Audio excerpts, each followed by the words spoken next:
हमारे channel king of stories में आपका स्वागत है। हमारे चैनल पर प्रस्तुत सभी कहानियां केवल मनोरंजन के लिए बनाई गई है। हमारा उद्देश्य किसी भी धर्म, जाति, व्यक्ति या समुदाय की भावनाओं को ठेस पहुंचाना नहीं है। हमारी सभी कहानियों कभी कभी वास्तविक घटनाओं से प्रेरित हो सकती है, परंतु इनका किसी भी व्यक्ति, स्थान या घटना से सीधा संबंध नहीं है। किसी भी समानता को संयोग समझे। कहानी शुरू करते हैं। एपिसोड 11, ऑक्शन, देवांश और अनामिका के बीच कॉम्पिटिशन। अब आगे। अनामिका को हमेशा से लगता था कि उस रात अस्पताल में जो आग लगी थी वह अपने आप नहीं लगी थी। अचानक से बारिश वाली रात में इतनी बड़ी आग लग गई कि सब कुछ राख हो गया। हमेशा इसमें एक पॉसिबिलिटी हो सकती है कि किसी ने वह आग जानबूझकर लगाई थी। आदेश बोला, बॉस, अगर मुझे सच में पता चला कि किसी ने जानबूझकर वो आग लगाई थी और उसकी वजह से आपको मेहता परिवार में इतनी सारी मुश्किलें झेलनी पड़ी, तो मैं उन्हें इतनी आसानी से नहीं छोड़ूंगा। थोड़ी देर बात करने के बाद जब अनामिका ने देखा कि ऑलमोस्ट उसके जाने का टाइम हो गया है और श्रेया लगभग उनकी तय की हुई जगह पर पहुंच गई होगी, तो उसने कॉल काटते हुए कहा, मॉम, मैं थोड़ी देर के लिए बाहर जा रही हूँ।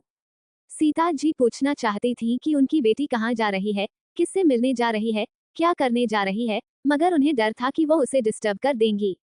इसलिए उन्होंने मुस्कुराकर कहा, क्या मैं महेश को कहूँ तुम्हें ड्राइव करने के लिए? तभी नताशा बोली, मॉम, मैं अभी अभी महेश अंकल के साथ कहीं जा रही थी अपने एक दोस्त से मिलने। ये सुनकर सीता जी की भौहें सिकुड़ गईं और वह बोली, क्या डेविड तुम्हें नहीं ले जा सकता? डेविड अंकल तो यहाँ इस समय पर हमेशा ही सोते रहते हैं।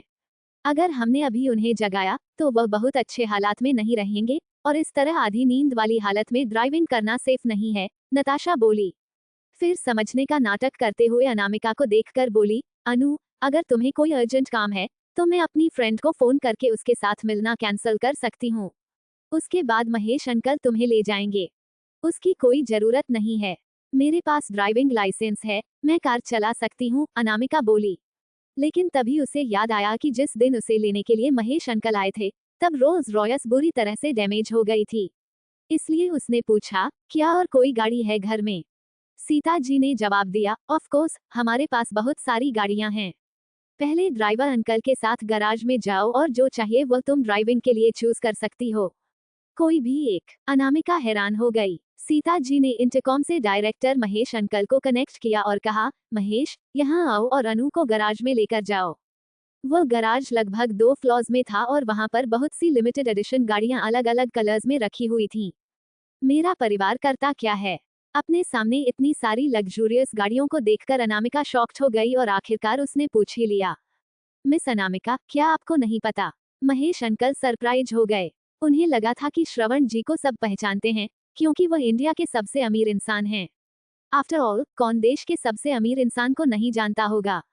वह बोले, बॉस इंडिया के सबसे अमीर इंसान हैं और लगातार 12 सालों से वह नंबर 1 पोजीशन पर बने हुए हैं। लेकिन जब पिछले साल बॉस रिटायर हो गए, तो यंग मास्टर ने ग्रुप टेक ओवर कर लिया और वह इंडिया के सबसे अमीर इंसान बन गए। भले ही नाम किसी का भी हो, लेकिन सब ओबरॉय परिवार का हिस्सा थे। अनामिका समझ गई। मदन और मीना ने पहले कहा था कि उसके पेरेंट्स कोई काम नहीं करते, लेकिन इसका कारण ये था। थोड़ी देर बाद एक फ्लैशी स्पोर्ट्स का ओबरॉय मेंशन से निकली और मेन रोड पर दौड़ने लगी। अनामिका ने सबसे सस्ती गाड़ी चूज की थी, मगर वो भी करोड़ों की थी, अट्रैक्शन अवॉइड करने के लिए। अनामिका ने उस कार को एक नजदीकी अंडरग्राउंड गैराज में पार्क कर दिया, जहां श्रेया उसका कुछ देर से इंतजार कर रही थी। जब अनामिका गाड़ी से उतरी, तो श्रेया की आंखें हैरानी से बड़ी हो गईं और उसने अनामिका की लग्जूरियस कार की तरफ कुछ सेकंड देखने के बाद क्यूरियोसिटी से पूछा, क्या ये तुम्हारी फैमिली की गाड़ी है? भले ही श्रेया जानती थी कि अनामिका इस वक्त मुंबई के मालाबार हिल वाले एरिया में रह रही है, जहां काफी अमीर लोग रहते हैं, लेकिन ये गाड़ी कोई मामूली अमीर इंसान अफोर्ड नहीं कर सकता। श्रेया ने शॉक होते हुए पूछा, तुम्हारी बायोलॉजिकल फादर की फैमिली कौन सी है? ओबरॉय फैमिली, श्रवण ओबरॉय। श्रेया की हैरानी और बढ़ गई। तुम उन्हें जानती हो? कौन देश के सबसे अमीर इंसान को नहीं जान सकता? अनु, तुम बहुत लकी हो, श्रेया ने एक्साइटेड होकर कहा। एक बार यह मेहता परिवार को पता चल गया ना, तो वह 7 जन तक रोएंगे। थोड़ी देर बाद वे लोग एक लग्जूरियस प्राइवेट मैंशन में पहुंचे, जो लाइट्स में जगमगा रहा था। उस मैंशन में 22 एंट्रेंसेस थे, और अगर उसे आसमान से देखा जाए तो वो किसी बच्चे की सूरज की ड्राइंग जैसा लगता था। वहां पर हर गाड़ी अलग अलग एंट्रांस से एंटर हुई और अलग अलग गैराज में जाकर रुकी। पार्किंग के बाद सब लोग अपने अपने एलिवेटर से प्राइवेट रूम्स में पहुंचे। इस प्रक्रिया के दौरान कोई भी दूसरे गेस्ट को नहीं देख सकता था और कार्यक्रम खत्म होने के बाद भी कोई उनसे नहीं मिल सकता था।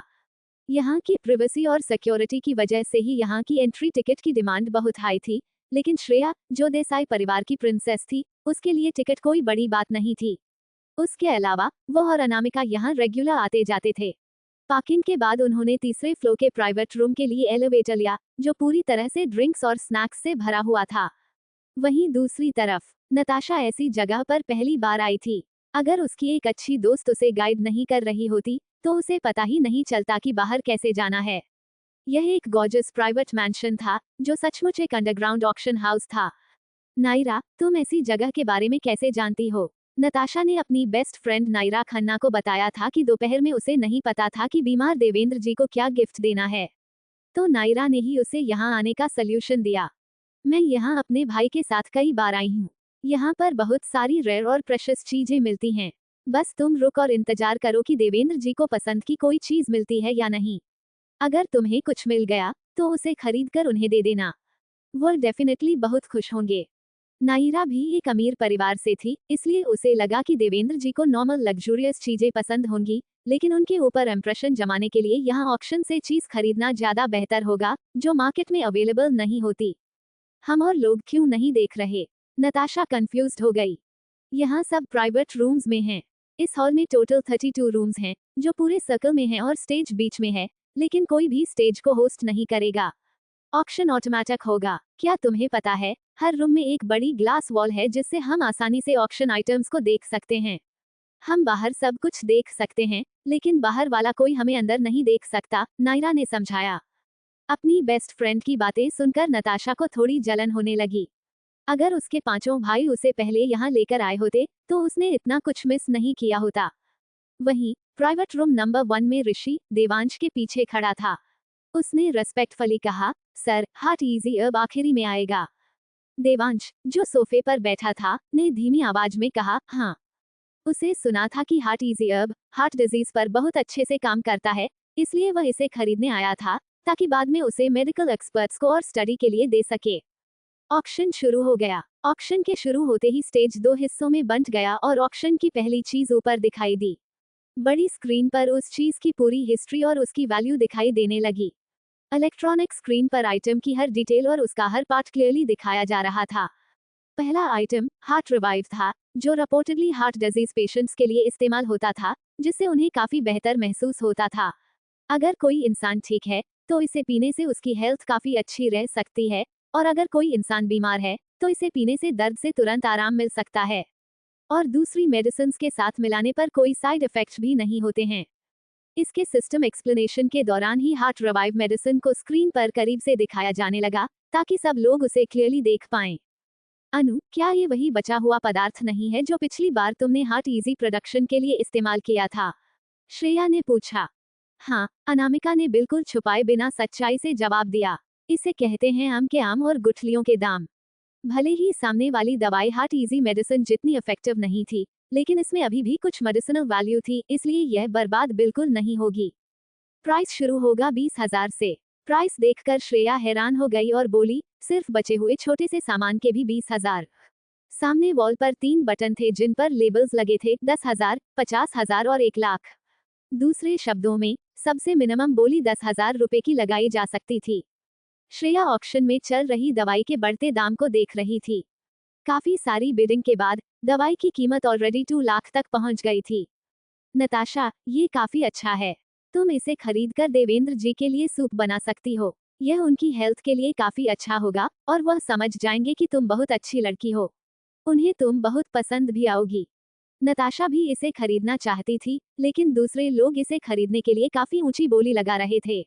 उसने कई बार 10,000 रुपए वाला बटन दबाया था, मगर उसे कोई कामयाबी नहीं मिली। उसने रिस्क लेने का फैसला किया और 2 बार 1,00,000 रुपए वाला बटन दबा दिया। पूरा रूम एकदम शांत पड़ गया। 2,50,000 की बोली पहली बार लगाई गई है। 2,50,000, 2,50,000, 2,50,000, 3, सोल्ड। कॉन्ग्रेचुलेशंस, बॉक्स नंबर 19, आपको ये हार्ट रिवाइव की बोतल मिलती है। श्रेया को यकीन नहीं हो रहा था कि अनामिका की दवाई में जो बचा हुआ मटेरियल था, उसकी इतनी ज्यादा कीमत हो सकती है। उसने पूछा, अनु, क्या अगली बार वह बचा हुआ पदार्थ मैं ले सकती हूँ? अनामिका ने मुस्कुराकर कहा, अगर मैंने वह तुम्हें दे दिया तो क्या तुम्हें पता है कि उसके साथ क्या करना है? हाँ, तुम मदद कर सकती हो न उसे इस्तेमाल करने में, श्रेया ने हंसते हुए कहा। उधर नताशा ने फाइनली ऑक्शन जीत लिया था, तो एक्साइटमेंट के मारे उसने अपनी बेस्ट फ्रेंड को गले लगा लिया। अगले कुछ आइटम्स सब डेकोरेशन के लिए थे, जिसमें उसे बिल्कुल इंटरेस्ट नहीं था, इसलिए वह जल्दी घर चली गई सूप बनाने। जब तक मैं ऑक्शन शुरू हुआ, वह 2 घंटे लेट हो चुकी थी। सर, हार्ट इजी मेडिसिन, ऋषि ने कहा। स्टेज पर कुछ फ्रेश ग्रीन प्लांट्स दिखाए गए जो काफी महंगे थे। प्राइस शुरू होगी 1 लाख रुपए से। ऋषि जानता था कि उसके बॉस को यह चीज चाहिए, तो उसने सबसे पहले आगे बढ़कर 10 लाख रुपए की बोली लगा दी। इतनी बड़ी अमाउंट एक ही बार में देखकर सारे लोग शॉक हो गए। 10 लाख रुपए डायरेक्टली, शायद वह जीतना चाहता है, लोग सोच रहे थे, लेकिन बॉक्स नंबर 2 में बैठा व्यक्ति हार मानने को तैयार नहीं था। बिडिंग शुरू हो गई। 25 लाख, 30 लाख, 35 लाख, 40 लाख। श्रेया ने आगे बढ़ती हुई बोली को देखा और पूछा, अनु, हम कितना बिड कर सकते हैं? और 10 लाख ऐड कर दो। श्रेया ने बिडिंग बटन दबाया तो 1 लाख की चीज 50 लाख तक पहुंच गई। रूम में शांति फैल गई। 10 लाख रुपए सिर्फ हार्ट इजी अर्ब के लिए नहीं थे, वह 6 प्लांट्स के लिए थे, यानी टोटल 3 करोड़। किसी की हिम्मत नहीं हुई कि आगे बोली बढ़ाए, लेकिन जैसे ही श्रेया और अनामिका ने सोचा कि वे जीत गईं, बॉक्स नंबर 1 से किसी ने फिर बोली बढ़ा दी, 60 लाख रुपए। रूम फिर से शॉक में आ गया।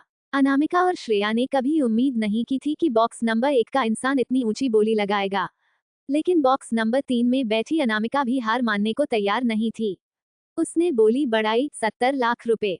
बॉक्स नंबर 1 80 लाख रुपए। बॉक्स नंबर 3 गुस्से में 90 लाख रुपए। बॉक्स नंबर 1 1 करोड़ रुपए। पूरा रूम शांत हो गया। सब लोग बॉक्स नंबर 1 और 3 के बीच हो रही लड़ाई को देख रहे थे।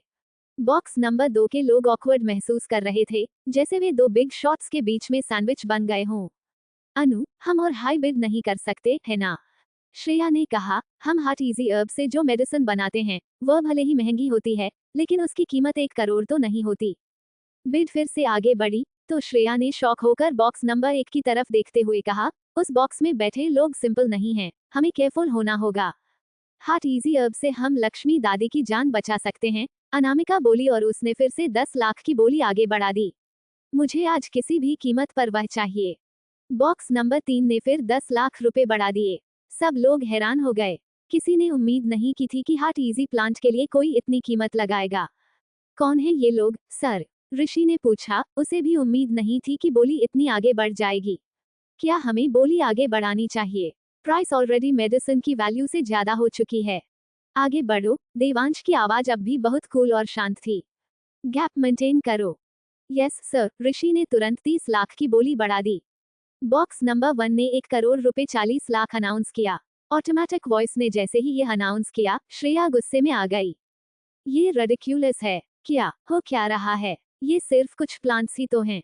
कौन है ये बेवकूफ जो इतनी ज्यादा कीमत लगा रहे हैं? क्या उनके लिए पैसे पेड़ पर लगते हैं? 1 करोड़ 40 लाख रुपए एक प्लांट के लिए।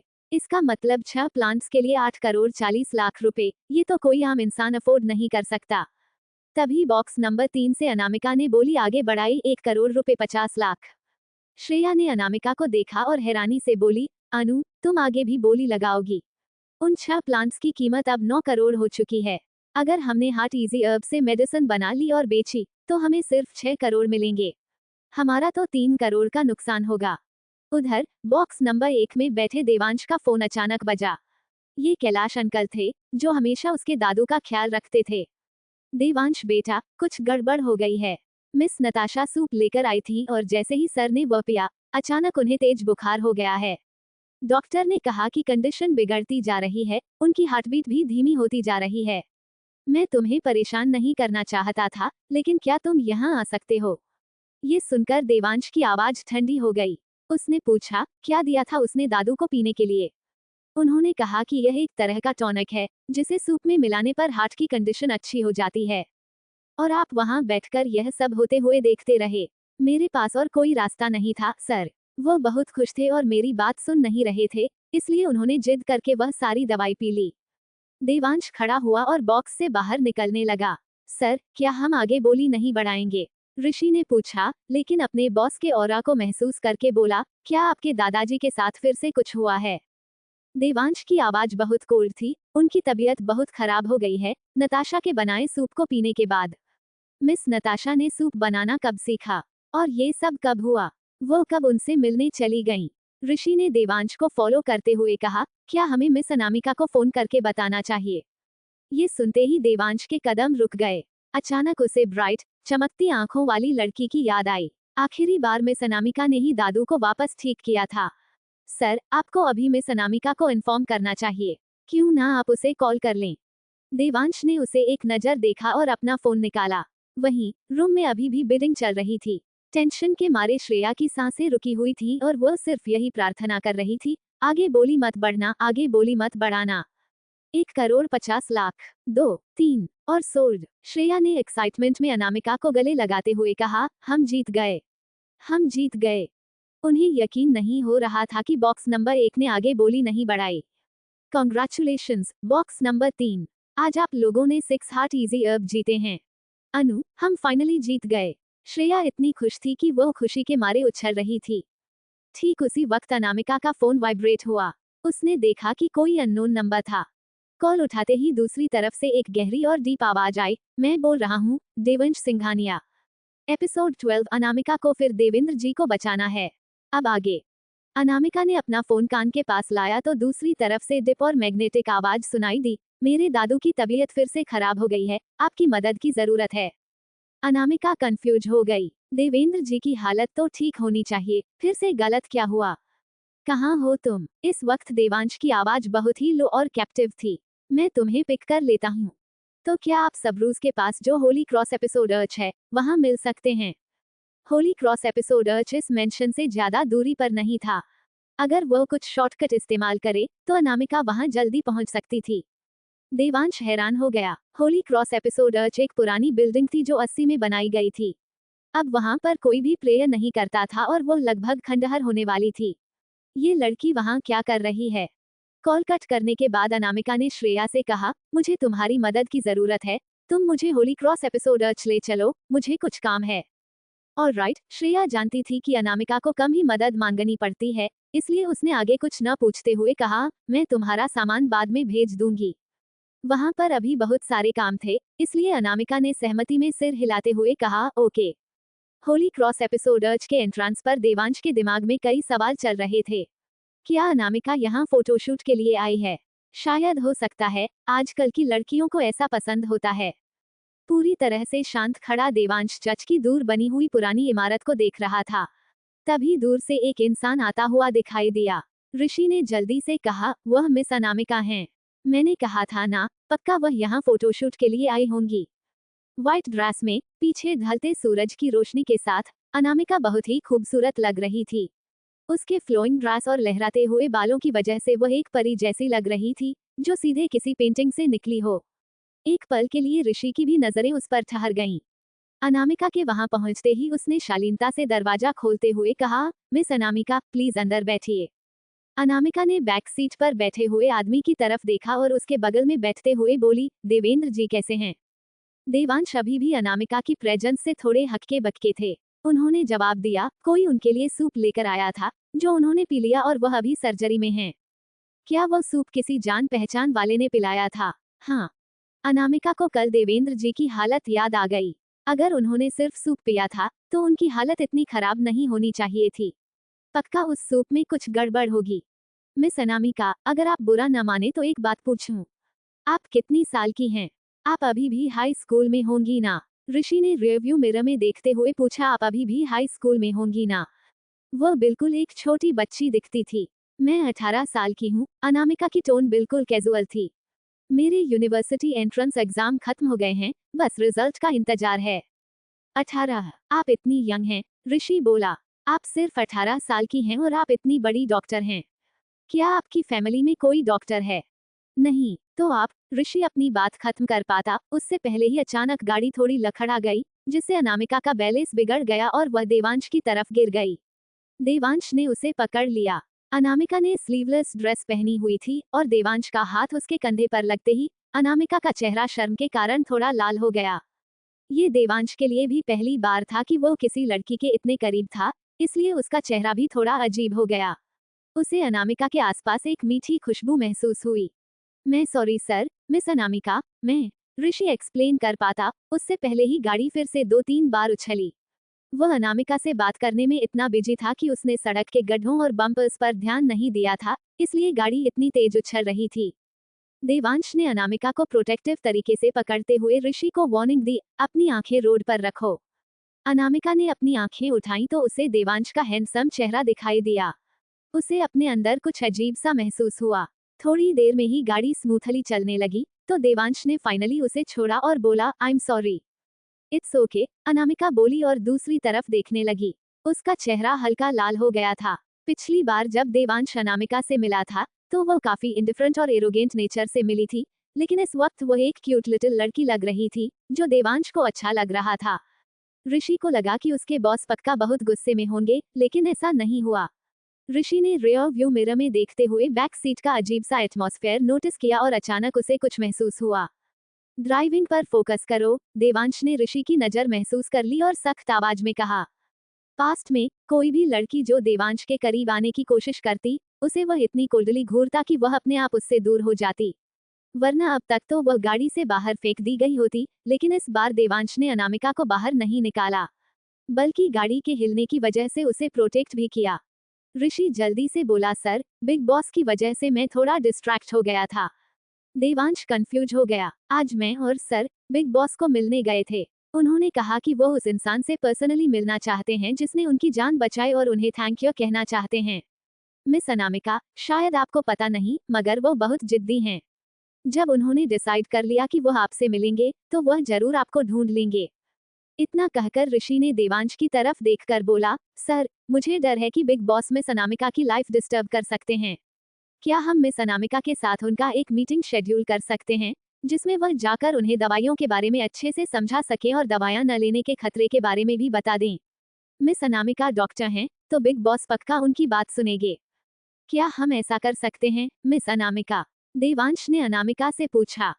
ओके, अनामिका ने हाँ में सिर हिलाया, क्योंकि उसे डर था कि अगर लोग उसे ढूंढने लगे, तो शायद कोई प्रॉब्लम हो सकती है।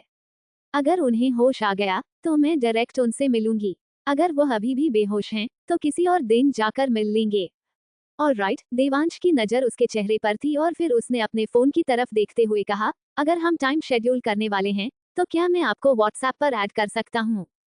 सर, ऋषि ने अपने बॉस को पहली बार किसी लड़की का नंबर व्हाट्सएप पर ऐड करते हुए देखा, तो वह अपनी एक्साइटमेंट कंट्रोल नहीं कर पा रहा था। जब आपके पास टाइम होगा, तो आप मुझे एड्रेस भेज दीजिएगा, मैं आपको पिक करने के लिए आऊंगा, देवांश ने काफी जेंटल टोन में कहा। ओके, अनामिका ने जवाब दिया। वहीं सिटी हॉस्पिटल के ऑपरेशन रूम के एंट्रेंस पर कैलाश अंकल काफी बेचैन थे और बार बार ऑपरेशन रूम की तरफ देख रहे थे। देवेंद्र जी को अंदर ले जाए हुए 1 घंटा हो गया था और लाइट अभी भी जल रही थी। ठीक उसी वक्त एलिवेटर का दरवाजा खुला और देवांश और अनामिका एक साथ बाहर आए। दोनों ही आउटस्टैंडिंग लुक और वेल मेंटेन्ड फिगर के साथ परफेक्ट मैच लग रहे थे। देवांश बाबा, कैलाश जी ने देवांश के बगल में खड़ी उस यंग लड़की को नोटिस किया और थोड़ा हैरान हुए, मगर उन्होंने उसके बारे में कुछ नहीं पूछा और बोले, सर को अंदर ले गए हुए 1 घंटा हो गया है। डॉक्टर ने क्या कहा? उनकी स्थिति बिल्कुल अच्छी नहीं है। कैलाश जी बहुत निराश थे। उनके मन में बस एक ही ख्याल आ रहा था कि काश उन्होंने देवेंद्र जी को सूप नहीं पीने दिया होता। जो सूप था, वो यहाँ लेकर आइए, मिस कपूर देखेंगी। ओके, हैरान कैलाश अंकल वह सूप लेकर आए। अनामिका ने चम्मच की मदद से सूप में पड़ने वाले इंग्रेडिएंट्स को देखा। तब उसे महसूस हुआ कि यह एक हार्ट नरिशमेंट सूप है, लेकिन इसका स्वाद सही नहीं लग रहा था। जब अनामिका ने उसकी खुशबू को ध्यान से सूंघा, तो उसे एक जानी पहचानी खुशबू महसूस हुई। क्या इसमें हार्ट रिवाइव है? अनामिका ने कैलाश जी की तरफ देखा, उसकी आंखों में क्यूरियोसिटी चमक रही थी। कैलाश हैरान हो गए, मगर जल्दी से जवाब दिया, जो इंसान ये सूप लेकर आया था, उसने कहा था कि हार्ट रिवाइव दिल के लिए अच्छा होता है और इसका कोई साइड इफेक्ट नहीं होता। आप सही कह रहे हैं। अनामिका को पता चल गया कि समस्या क्या है और वह बोली, मगर देवेंद्र जी इस वक्त बहुत कमजोर हैं, इसलिए ये सूप उनके लिए उल्टा काम कर गया है। तो इसका मतलब प्रॉब्लम सूप में नहीं बल्कि सर की फिजिकल कंडीशन में थी। कैलाश जी अनामिका की इंटेलिजेंस से हैरान हो गए। सिर्फ एक बार सूप की खुशबू से ही उसने पता लगा लिया कि प्रॉब्लम क्या है। ठीक उसी वक्त ऑपरेशन का दरवाजा तेजी से खुला और एक नर्स दौड़ते हुए बाहर आई। मिस्टर सिंघानिया, अच्छी बात है कि आप आ गए हैं। प्लीज अब इस कंसल्टेंट फॉर्म पर साइन कर दीजिए। देवांश ने पेपर और पेन की तरफ देखा, लेकिन उसे लिया नहीं और कुंडली से पूछा, मेरे दादाजी कैसे हैं? उनकी हालत ठीक नहीं है। प्लीज सर, हम पर भरोसा कीजिए, हम अपनी पूरी कोशिश करेंगे उन्हें बचाने की। प्लीज आप इसे जल्दी साइन कीजिए। देवांश ने अनामिका की तरफ देखा और पूछा, तुम्हें क्या लगता है? देवेंद्र जी की कंडीशन इतनी भी बुरी नहीं है। अनामिका समझ गई कि वे लोग सर्जरी फॉर्म क्यों साइन करवा रहे हैं, और उसने टाइम चेक करते हुए कहा, मेरा इंतजार कीजिए। उसने अपना बैग देवांश को दे दिया, जिसने आसानी से उसे ले लिया। अनामिका जाने लगी तो सब लोग हैरान हो गए। देवांश बाबा, ये लड़की है कौन? कैलाश हैरान हो गए। क्यों देवांश उसके बैग को पकड़कर खड़ा है? क्या ऑपरेशन रूम सामने नहीं है? मिस अनामिका उस तरफ क्यों जा रही हैं? ऋषि भी कंफ्यूज हो गया। मिस्टर सिंघानिया, आपके दादाजी की कंडीशन बहुत सीरियस है, प्लीज जल्दी से डिसीजन लीजिए। नर्स जल्दी में थी। उसे नहीं पता था कि अनामिका क्या कर रही है, मगर उसे डर था कि ट्रीटमेंट में देर हो जाएगी। अनामिका राघव के ऑफिस में गई और वहां से एक्यूपंक्चर की चीजें लेकर आई, फिर नर्स से सर्जिकल क्लॉथ्स लाने के लिए कहा। सर, ये लड़की। नर्स हैरान हो गई। कौन है ये पागल? ये छोटी सी लड़की इतनी बुरे पेशेंट का ऑपरेशन करेगी? जैसा वह कह रही है वैसा करो। देवांश की बातों से अनामिका को बहुत बड़ा सपोर्ट मिला। और जो भी कहे, बस उसके इंस्ट्रक्शन फॉलो करना। देवांश की बातें नर्स समझ गई और उसने आगे कुछ नहीं कहा। वह तुरंत अनामिका को लेकर ऑपरेशन रूम की तरफ चल पड़ी। सर, जाकर ऑब्जर्वेशन रूम में वेट करते हैं, कम से कम वहां से देख पाएंगे कि सर्जरी कैसे चल रही है। ऑलराइट, देवांश अनामिका का बैग पकड़े हुए आगे बढ़ा। वहीं ऑपरेशन रूम में जैसे ही डॉक्टर विजय ने अनामिका को देखा, उन्होंने राहत की सांस ली। उन्होंने जल्दी से उसे मुख्य पोजीशन दे दी। आखिरी बार जब उन्होंने उसकी मेडिकल स्किल्स देखी थी, तभी से वो उसकी काफी इज्जत करते थे। वहां खड़ी सारी नर्स हैरान हो गईं। क्या ये लड़की सचमुच इतनी अच्छी एबिलिटी रखती है? क्या कल हॉस्पिटल में जो अफवाह फैली थी वह सच है? क्या यही वह लड़की है जिसने देवेंद्र जी की जान पहले भी बचाई थी? अगर ऐसा है तो इसमें कोई हैरानी की बात नहीं है। After all, hot specialist doctor Vijay भी इसके सामने फेल हो गए। अनामिका ने सर्जरी खत्म कर दी, मगर देवेंद्र जी की सांसें अभी भी धीमी चल रही थी और उनकी हालत ज्यादा ठीक नहीं दिख रही थी। मिस अनामिका, अब हमें क्या करना चाहिए? बाकी सारे डॉक्टर कंफ्यूज थे। वे लोग इतने सालों से मेडिसिन प्रैक्टिस कर रहे थे और उन्होंने कई सारी कंडीशंस देखी थी, मगर देवेंद्र जी की सिचुएशन में वह लोग हमेशा हेल्पलेस हो जाते थे। रुकिए, अनामिका ने कहा तो सारे डॉक्टर चौंक गए। देवेंद्र जी की सांस धीमी होती जा रही है और हमें इंतजार करना है। किस चीज का? यह अभी रेस्क्यू का सबसे मुश्किल समय है, हर एक सेकंड कीमती है। अनामिका को बिना किसी इमोशन के ऑपरेशन टेबल के सामने खड़ा देखकर सारे डॉक्टर पैनिक करने लगे।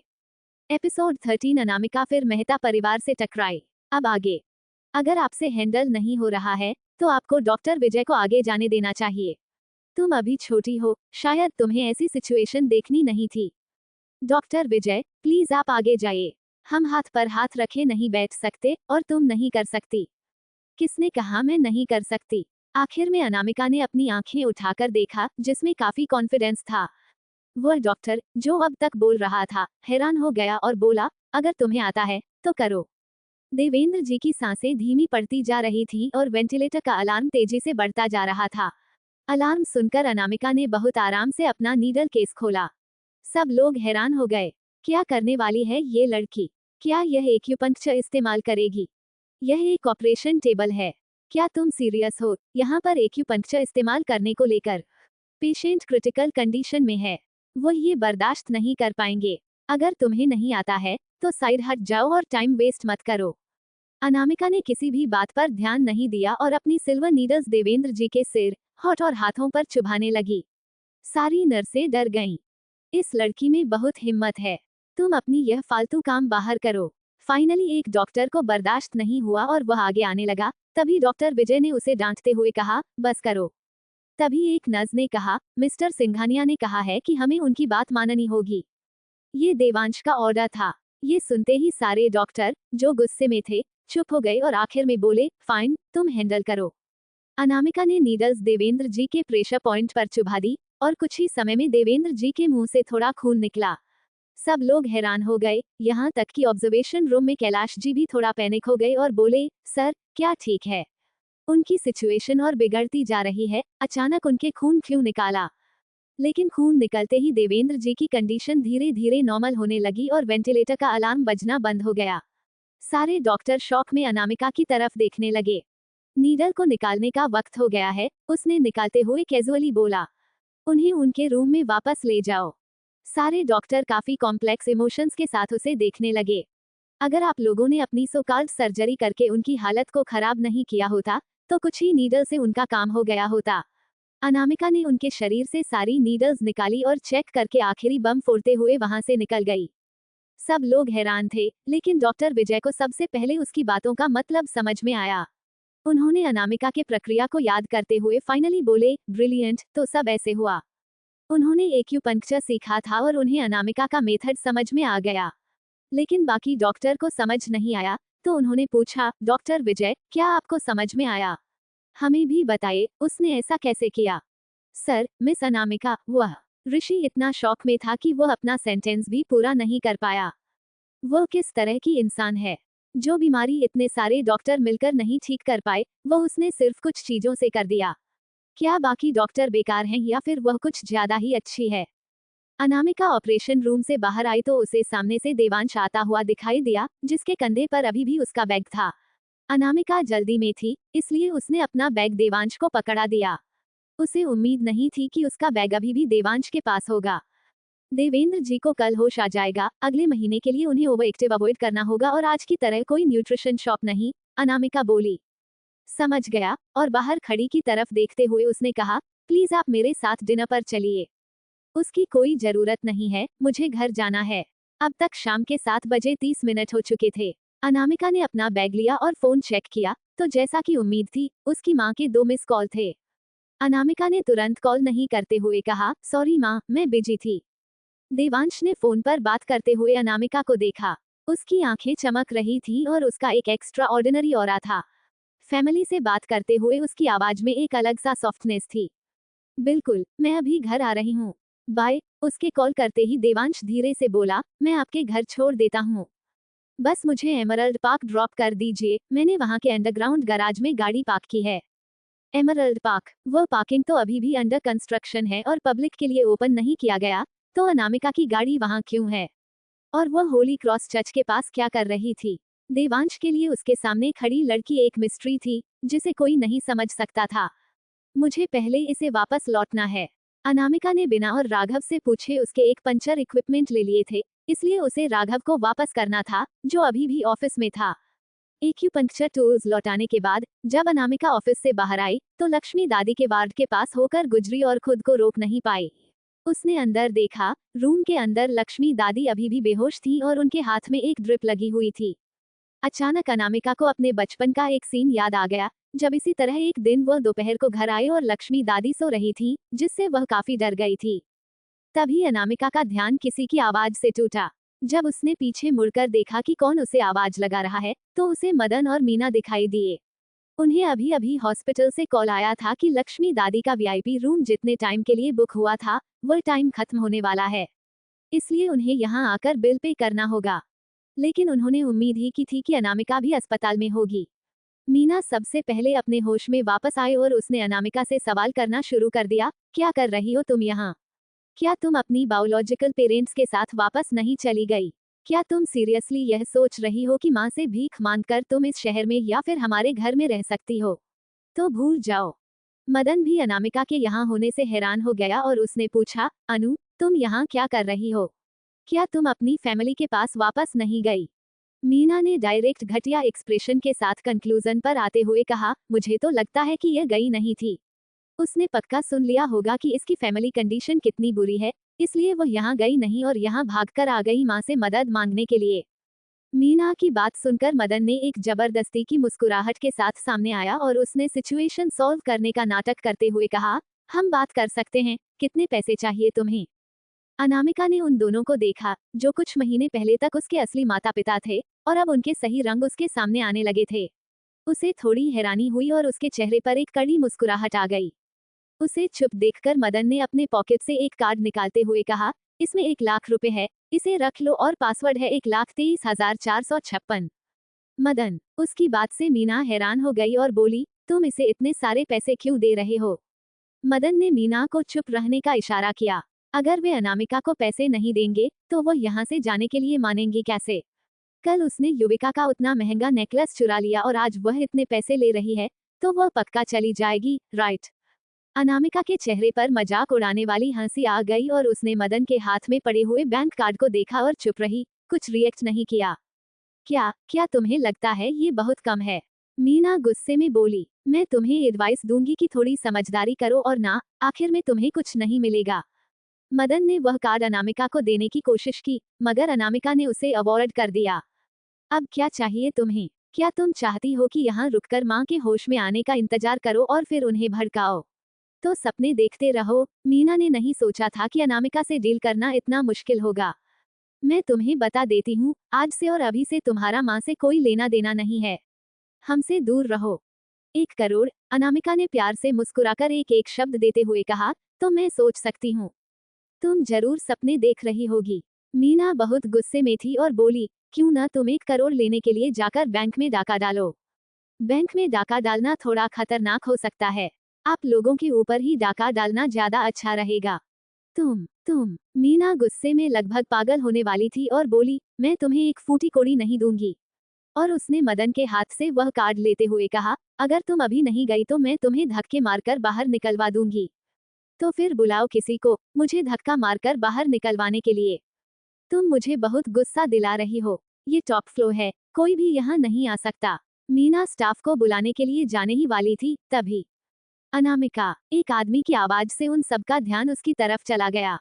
मीना ने देखा तो कॉरिडोर के आखिर में एक लड़का खड़ा होकर अनामिका का नाम ले रहा था। उस लड़के की स्ट्रांग प्रेजेंस और ऑरा आप दूर से भी महसूस कर सकते थे। अनामिका ने भी वह आवाज सुनी और उसकी तरफ देखा। देवांश उसका इंतजार कर रहा था, इसलिए उसने इन दोनों इंसानों को वहीं छोड़कर जाने लगी। कौन है वह लड़का? मीना क्यूरियसली डोर की तरफ देख रही थी। क्या यह उसके फादर हैं? नहीं, उसके फादर इतनी यंग नहीं हो सकते। शायद उसका ब्रदर है। उसके 5 बड़े भाई हैं और उसके अलावा उसकी दादी माँ बीमार भी हैं, हो सकता है वह भी इसी अस्पताल में हो। क्या वह इस अस्पताल का बिल अफोर्ड कर सकते हैं? मीना ने कॉरिडोर के आखिर में गायब होते हुए अनामिका को देखा और मदन से पूछा, मदन, हमें माँ को दूसरे अस्पताल में ट्रांसफर कर देना चाहिए। वरना अगर अनामिका इसी तरह आती रही और उनसे अटैच रही, तो हमारे लिए बड़ी प्रॉब्लम हो जाएगी। मदन की भी यही सोच थी, मगर पूरे मुंबई शहर में सिटी हॉस्पिटल जैसा अच्छे रिसोर्सेस किसी और अस्पताल में नहीं थे। यहीं पर उसकी माँ को सबसे बेस्ट ट्रीटमेंट मिल सकती थी। माँ उसे पसंद करती हैं, मुझे डर है कि उसे बार बार मिलने से उनका दिल पिघल जाएगा और वो हमारी फैमिली में उसे वापस ले आएंगी। मीना को 3 महीने पहले की बात याद आई, जब लक्ष्मी जी को पता चला कि अनामिका उनकी अपनी पोती नहीं है और वह ये बर्दाश्त नहीं कर पाईं। वह बेहोश हो गईं और उठने के बाद उन्होंने ये डिक्लेयर कर दिया कि जब तक वह जिंदा हैं, तब तक अनामिका इस घर को छोड़कर नहीं जाएगी। और जो भी अनामिका को इस घर से निकालने की कोशिश करेगा, वह उनका दुश्मन होगा। जब युविका घर आई, तो लक्ष्मी जी ने उसे किसी तरह का कोई प्यार नहीं दिखाया। उनके दिल और आंखों में ये सिर्फ कोल्ड और एरोगेंट छोटी लड़की बसी हुई थी। एपिसोड 14, राघव का गुस्सा। अब आगे, युविका को प्रोटेक्ट करने के लिए और अनामिका को जल्द से जल्द उसका परिवार ढूंढकर उसे वापस भेजने के लिए, बिना लक्ष्मी दादी के जाने, उन दोनों ने मिलकर अनामिका की इंफॉर्मेशन फैमिली सर्च साइट पर डाल दी। एक दिन अनामिका की फैमिली ने फाइनली उन्हें फोन किया और कहा कि वो उसे घर ले जाना चाहते हैं। जब लक्ष्मी दादी को इस बारे में पता चला, तो वह इतना शॉक में आ गईं कि उन्हें हॉस्पिटलाइज करना पड़ा। और उनके घर में न होने का फायदा उठाकर अनामिका को फाइनली मेहता परिवार से निकाल दिया। मॉम अपनी बड़ी उम्र में कुछ ठीक से सोच नहीं पा रही थी, वो अपनी पोती के बजाय किसी स्ट्रेंजर से अच्छे से बिहेव कर रही थी। मीना ने कंप्लेंट की, अभी मुझे बस इस बार की चिंता है कि अगर अनामिका गई नहीं और उसके दिमाग में कुछ गलत ख्याल आए, तो जैसे कि युविका के साथ समर्थ परमार के लिए लड़ने से। परमार परिवार मेहता परिवार से काफी ज्यादा अमीर था। समर्थ उनकी नजर में एक काइंड और सेंसिबल इंसान था और जो युविका के साथ बहुत अच्छे से बिहेव करता था। ना सिर्फ युविका खूबसूरत थी, बल्कि लोगों के सामने वह अपनी जेंटल और काइंड पर्सनैलिटी ही रखती थी, जिसकी वजह से उसने समर्थ का दिल जीत लिया था। मदन, हमें जाकर डॉक्टर राघव से बात करनी चाहिए और ट्रांसफर पोजीशन के बारे में। मदन ने एक गहरी सांस छोड़ी।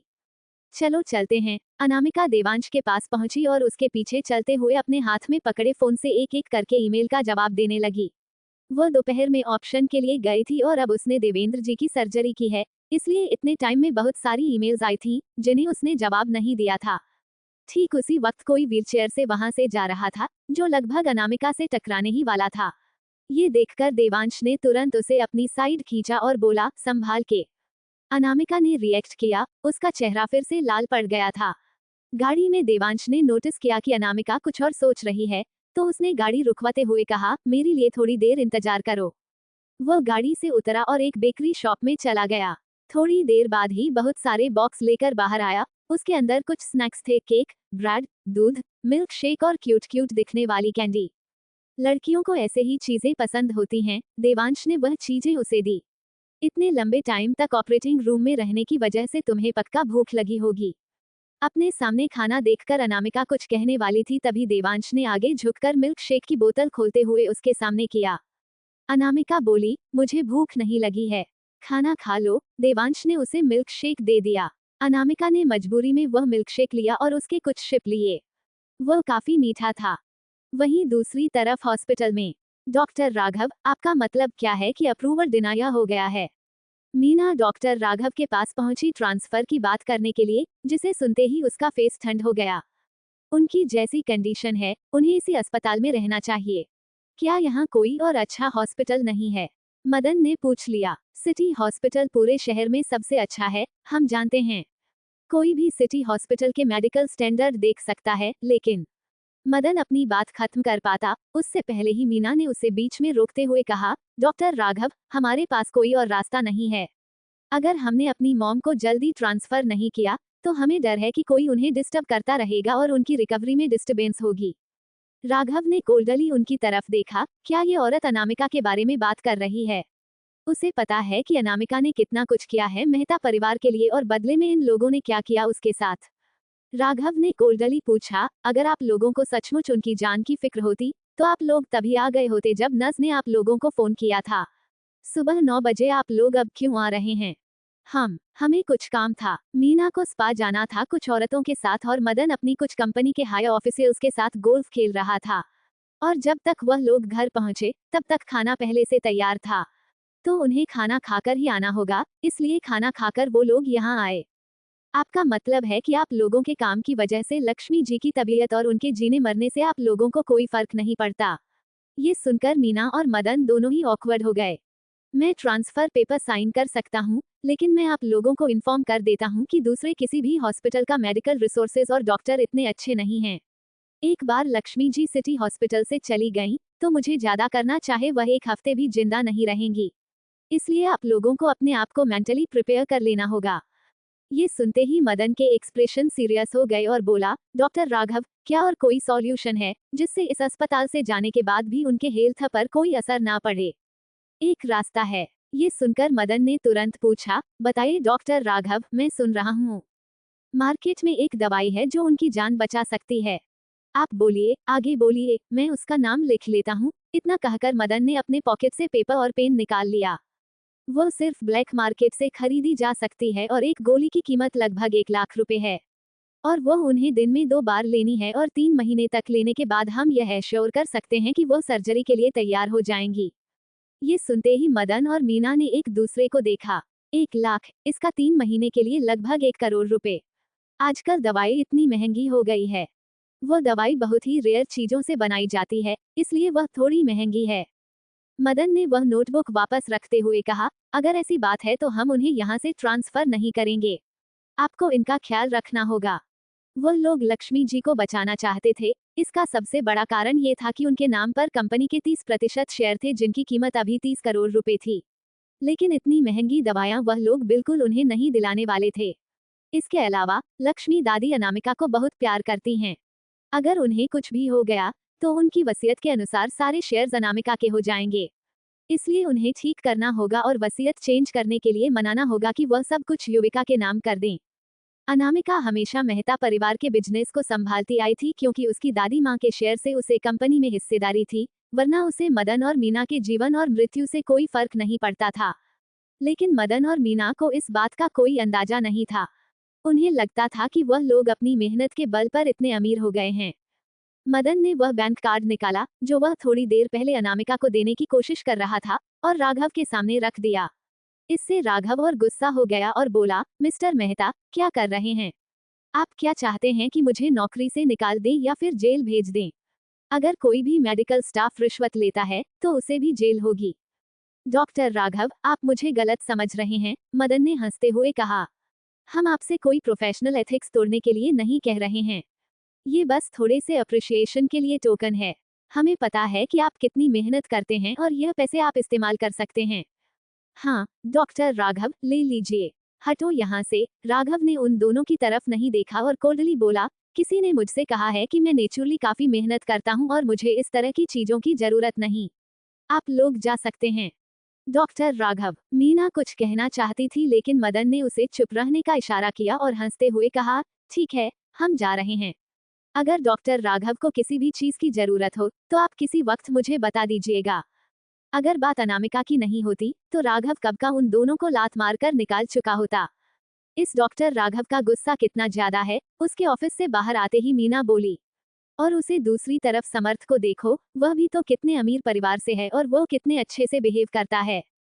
वह एक जीनियस डॉक्टर है और काफी अमीर परिवार का वारिस भी, इसलिए उसका ऐसा गुस्सा आना नेचुरल सी बात है।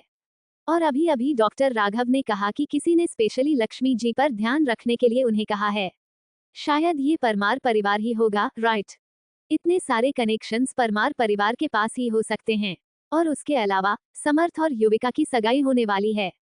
परमार परिवार के अलावा और कौन हो सकता है? हमें थैंक यू कहना चाहिए।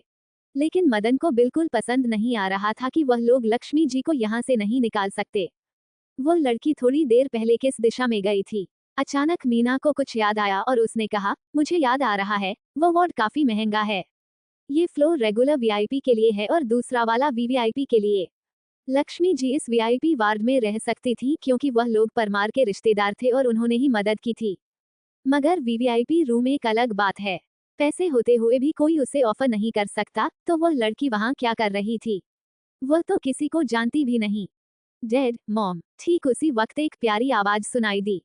युवी, तुम यहाँ कैसे आई? पीछे मुड़कर मीना ने देखा तो युविका और उसके साथ समर्थ भी आया हुआ था।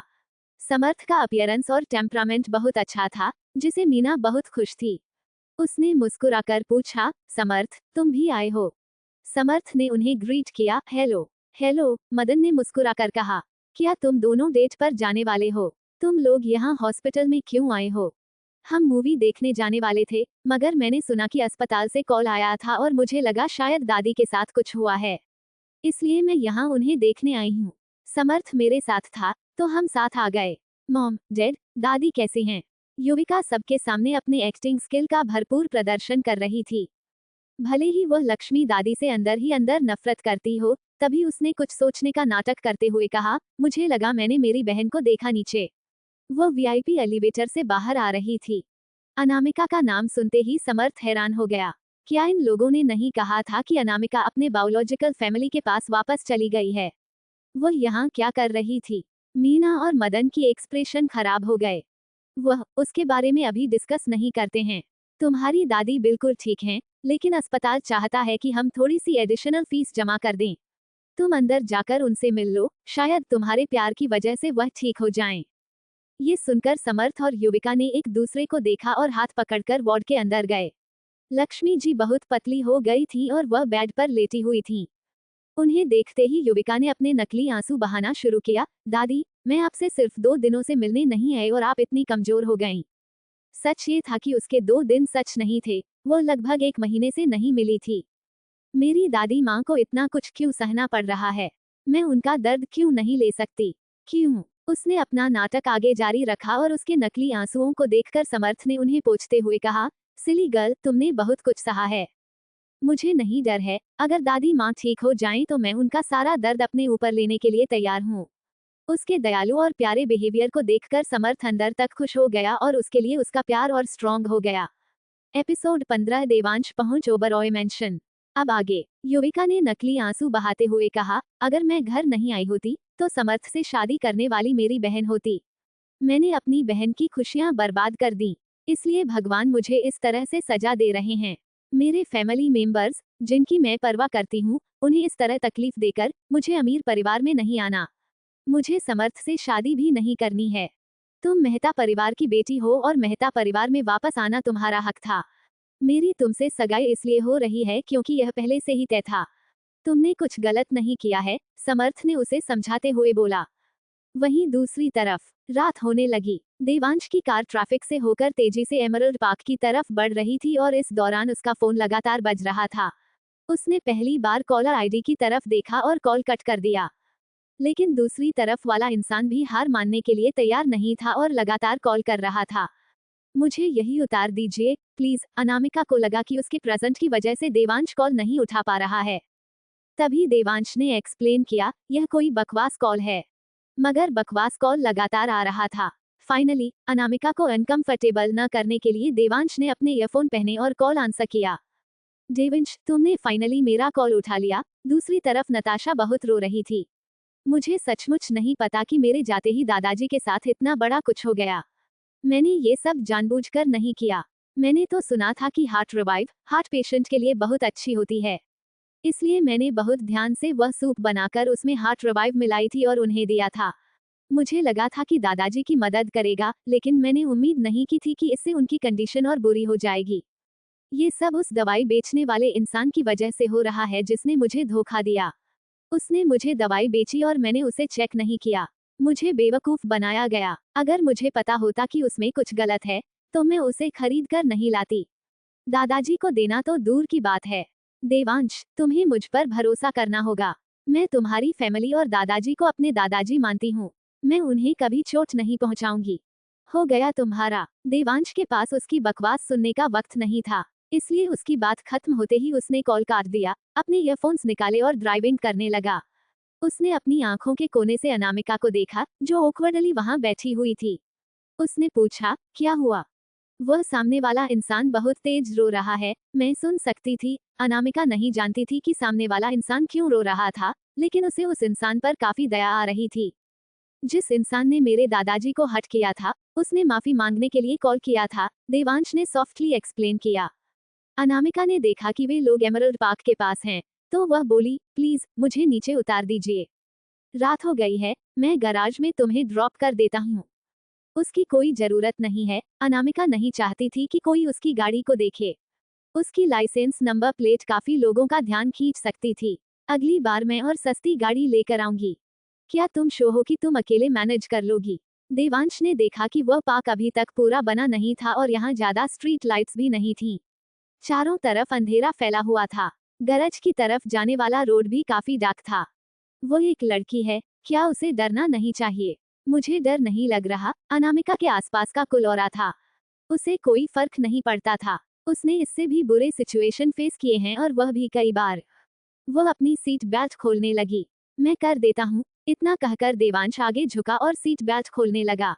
इतने नजदीक से अनामिका ने नोटिस किया कि देवांश के फीचर्स काफी अट्रैक्टिव हैं। सीट बेल्ट खोलने के बाद देवांश ने अपनी गहरी आंखों से गंभीरता से उसकी तरफ देखते हुए कहा, जब घर पहुंच जाओ तो मुझे बताना। शो। उसकी हाँ सुनने के बाद देवांश गाड़ी से उतरा और उसके लिए दूसरी तरफ से दरवाजा खोला। अनामिका जैसे ही बाहर आई, देवांश ने उसे उसका बैग और जो खाने का सामान उसने लाया था वह देते हुए कहा, अगर तुम्हें भूख लग जाए तो तुम इसे खा सकती हो। अनामिका मानने ही वाली थी, लेकिन उसकी आंखों के लुक को देखकर उसने वह सारी चीजें लेने का सोचा। लेकिन अगले ही सेकंड उसकी उंगलियां गलती से देवांश के हाथ से छू गईं और इस सॉफ्ट टच की वजह से उसका दिल तेजी से धड़कने लगा।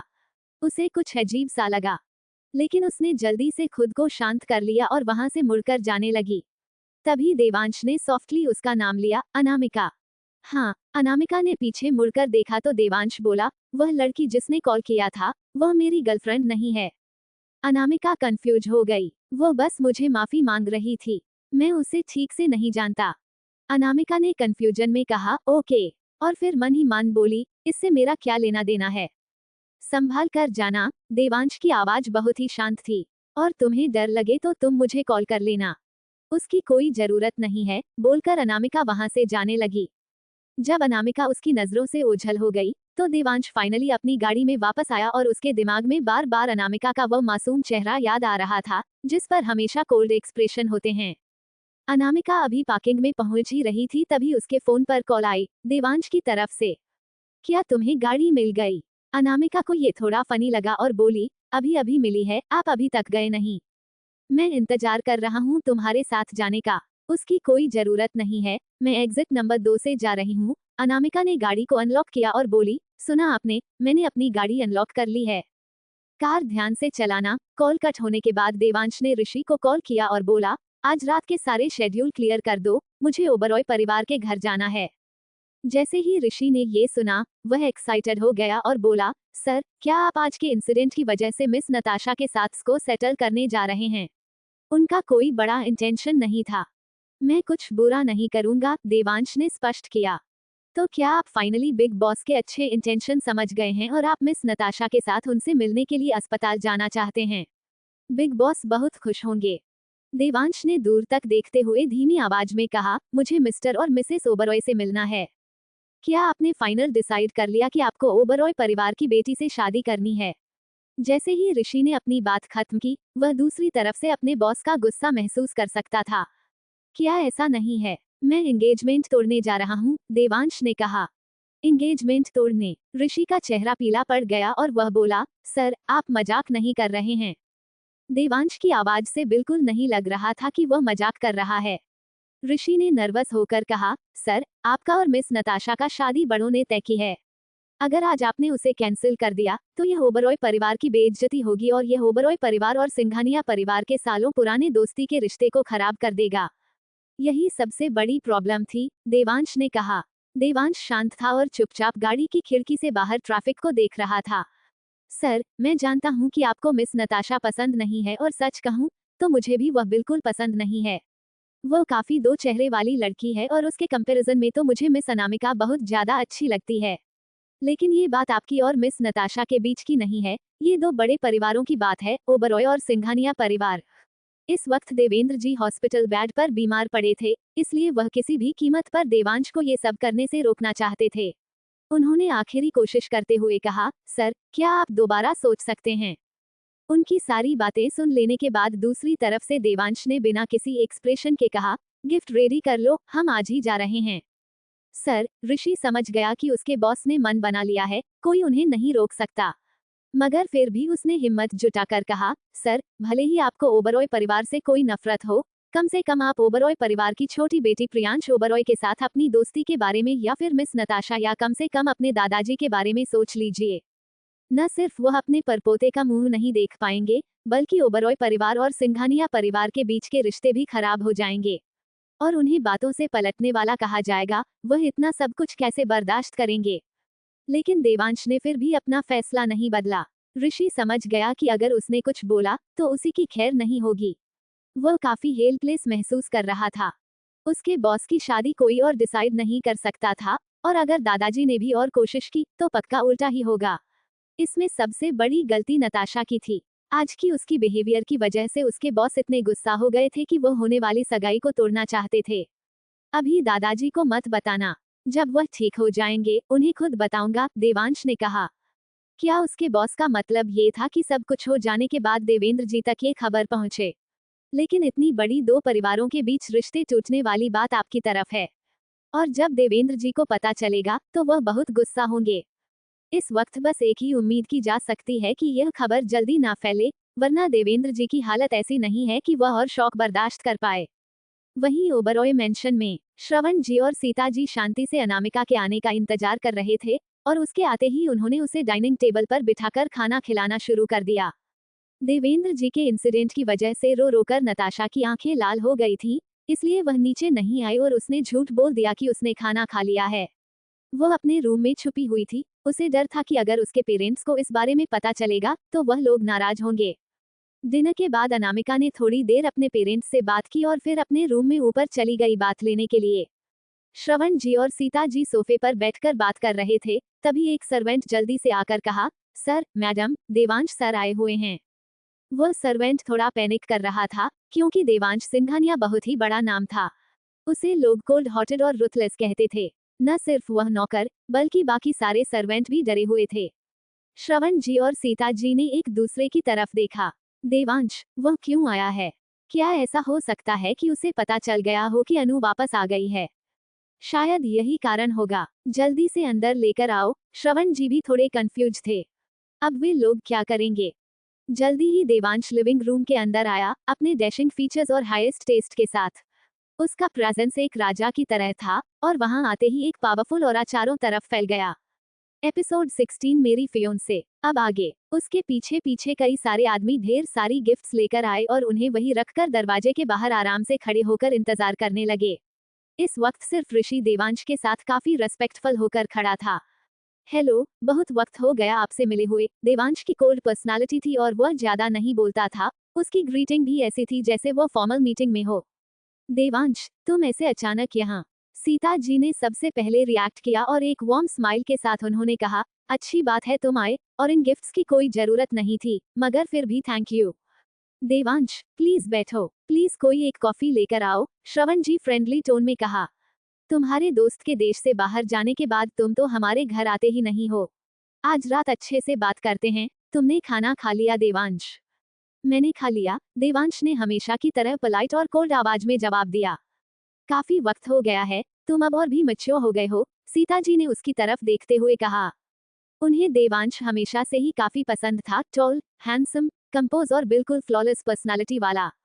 वहीं सेकंड फ्लोर पर नताशा ने अनामिका के जाते ही अपने पेरेंट्स से बात करने की तैयारी की, जिससे वह परिवार में अपने रिश्ते अच्छे कर सके ताकि उसकी वजह से आज जो देवेंद्र जी के साथ हुआ है, वो पता चलने पर भी कोई उसे डांटे ना। लेकिन जैसे ही उसने अपने रूम का दरवाजा खोला, तभी उसे दो नौकरानियों की बातें सुनाई दी, जो देवांश के अचानक आने के बारे में बात कर रही थीं। उनसे पूछने पर उसे पता चला कि देवांश आया हुआ है। ये सुनते ही उसके पैर कांपने लगे, वह खड़ी भी नहीं हो पा रही थी। मिस नताशा, माथा जल्दी से उसकी मदद के लिए आई और बोली, क्या तुम ठीक हो? माथा? नताशा ने माथा का हाथ पकड़ा और पैनिक आवाज में बोली, देवांश आया है लिविंग रूम में। पहले देखते हैं वह क्या बात करता है। नहीं, अगर उसने कुछ कहा तो सिचुएशन बिगड़ जाएगी, इसलिए मुझे पहले बता देना चाहिए, नताशा ने जल्दी से जाते हुए कहा। मैं जल्दी नीचे जाकर उससे माफी मांग लेती हूँ। नताशा, जल्दबाजी में कोई काम मत करो, माथा ने उसे रोकते हुए कहा। शांत रहो, पहले देखते हैं कि नीचे हो क्या। तुम्हें मेरी बात सुननी होगी। वही जब देवांश ने कहा कि वह लोग यहाँ मिस ओब्रोया के बारे में बात करने आए हैं, तो श्रवण जी और सीता जी ने एक दूसरे को देखा। क्या इसका मतलब अनु से है? देवांश को हर चीज की खबर होती है। उसे ऑलरेडी पता चल गया है कि ओब्रोया परिवार की असली बेटी कोई और है और नताशा सिर्फ उनकी गोद ली हुई बेटी है। शायद इस बारे में ही उसे कुछ बात करनी होगी। इसलिए सीता जी से पहले बोली, देवांश, सारी चीज अचानक से हो गई। हमें मौका ही नहीं मिला तुम्हें बताने का, और यह सब काफी वक्त पहले हुआ था। देवांश ने सोचा कि वह पुरानी एंगेजमेंट के बारे में बात कर रहे हैं, तो उसने हाँ में सिर हिलाया और उनके बोलने का इंतजार करने लगा।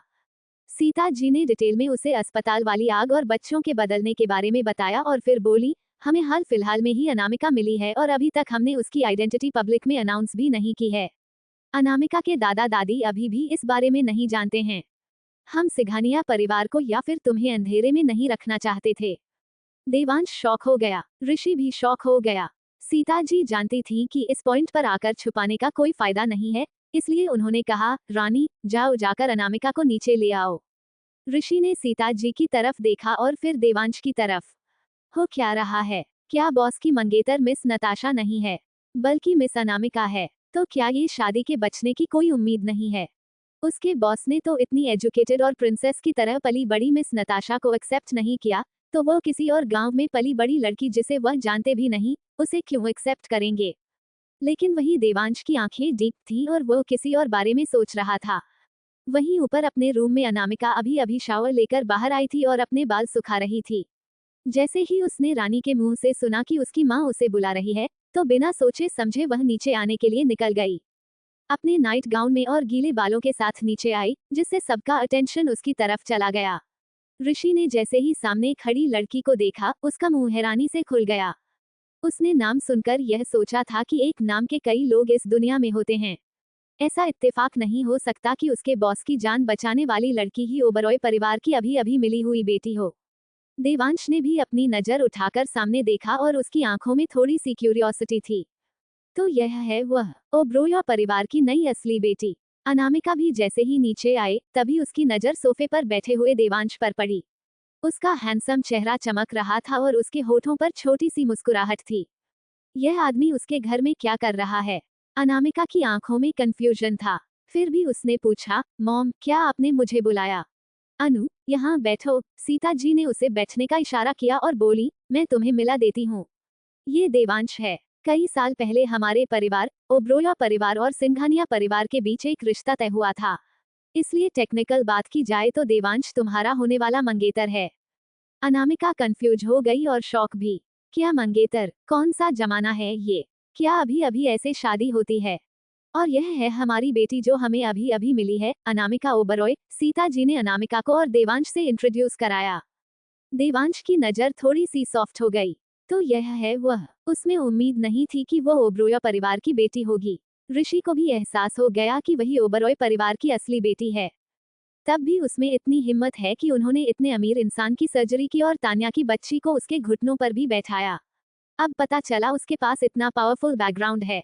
नताशा, जो सेकंड फ्लोर से यह सारी बातें सुन रही थी, उसे लगा था कि देवांश आज उसके दादाजी के साथ जो कुछ हुआ है, इसलिए उससे मिलने आया है। उसने उम्मीद नहीं की थी कि वो यहाँ अनामिका से मिलने आया है। उसकी नाखून उसके स्किन में घुस गए। वो बहुत गुस्से में थी। अनामिका का आना क्या जरूरी था? उसका इस परिवार में आना क्यों जरूरी था? क्यों वह हर चीज छीन रही है जो उसकी होती? तो मिस्टर सिंघानिया आज यहाँ किस लिए आए हैं? अनामिका ने अपने सामने बैठे लड़के को देखा और उसे उसके यहाँ आने का कारण समझ नहीं आया।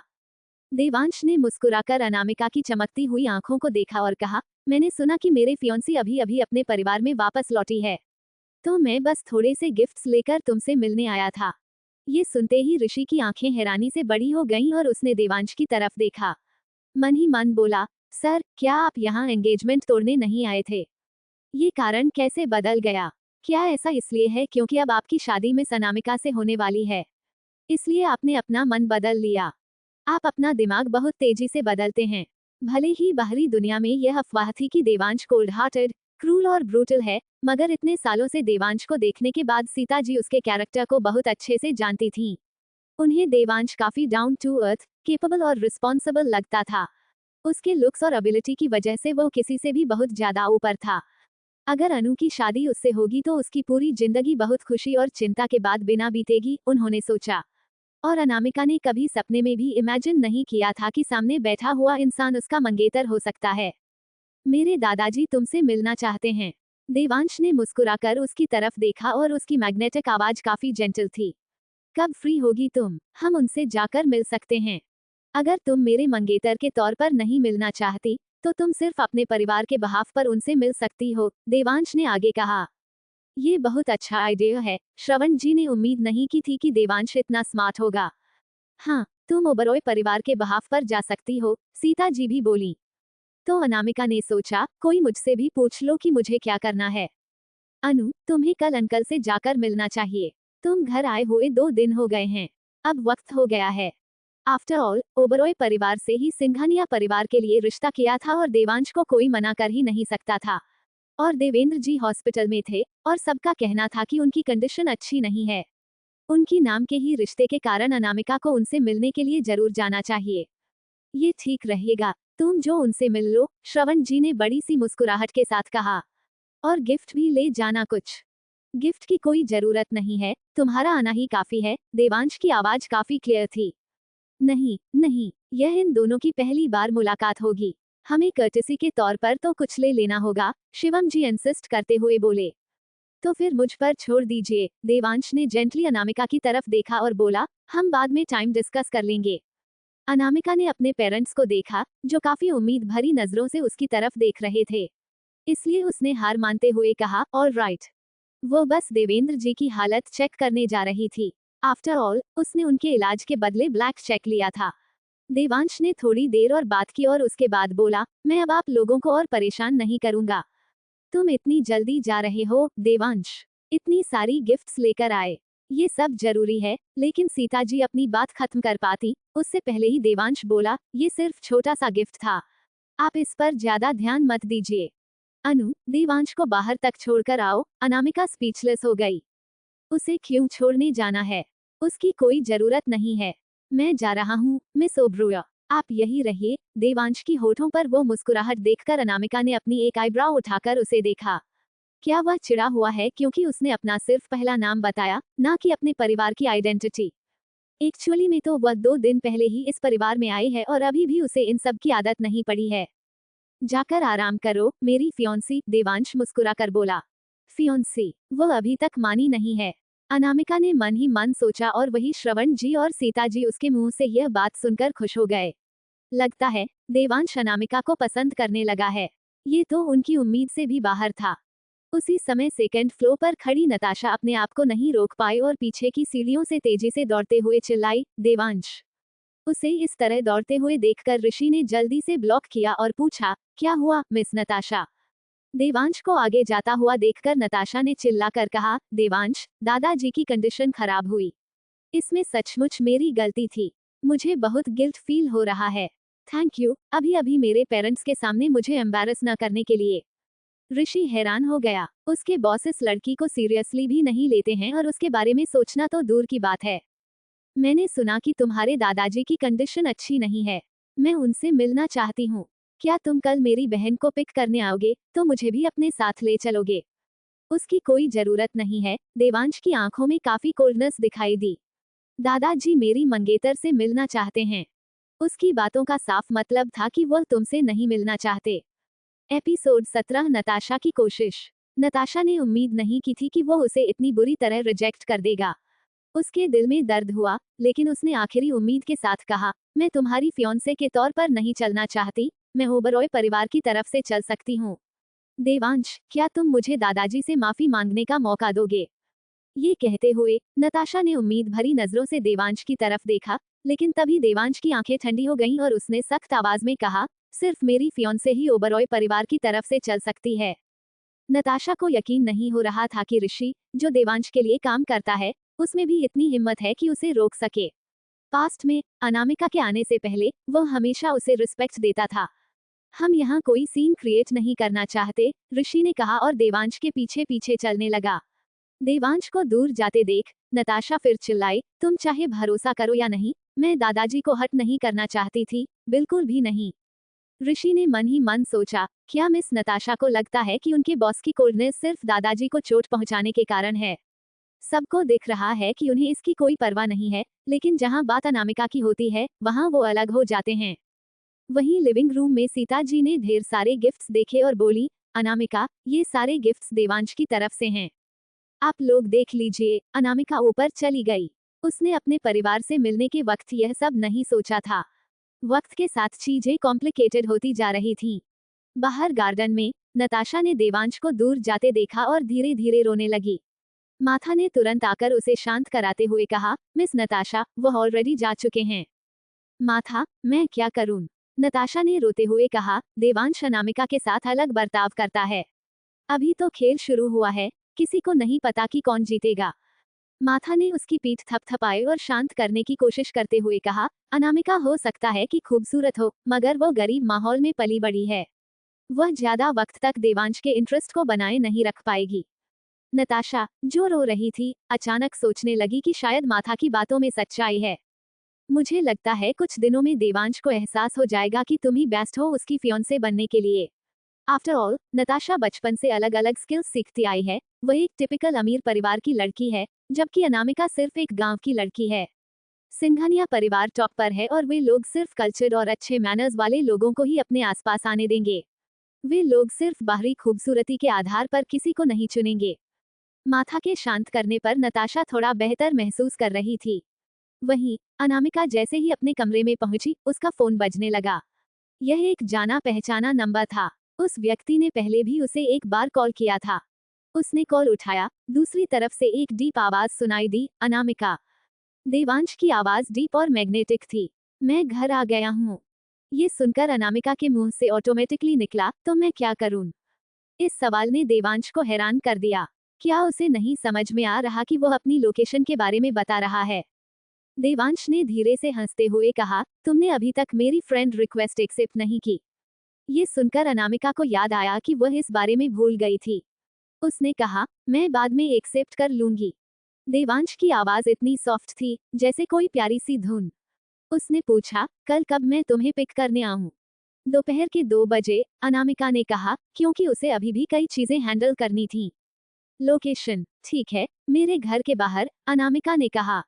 ओके, मैं टाइम पर पहुंच जाऊंगा, देवांश ने जवाब दिया। अनामिका अब कॉल काटने ही वाली थी कि तभी देवांश ने पूछा, क्या तुम्हें चॉकलेट फ्लेवर केक पसंद नहीं? अनामिका ने चौंकते हुए कहा, क्या? मैंने नोटिस किया कि तुमने कार में एक सिंगल बाइट भी नहीं खाई। अनामिका को उम्मीद नहीं थी कि वो उसकी पसंद नापसंद पर इतना ध्यान दे रहा था। उसने कहा, मुझे चॉकलेट ज्यादा पसंद नहीं।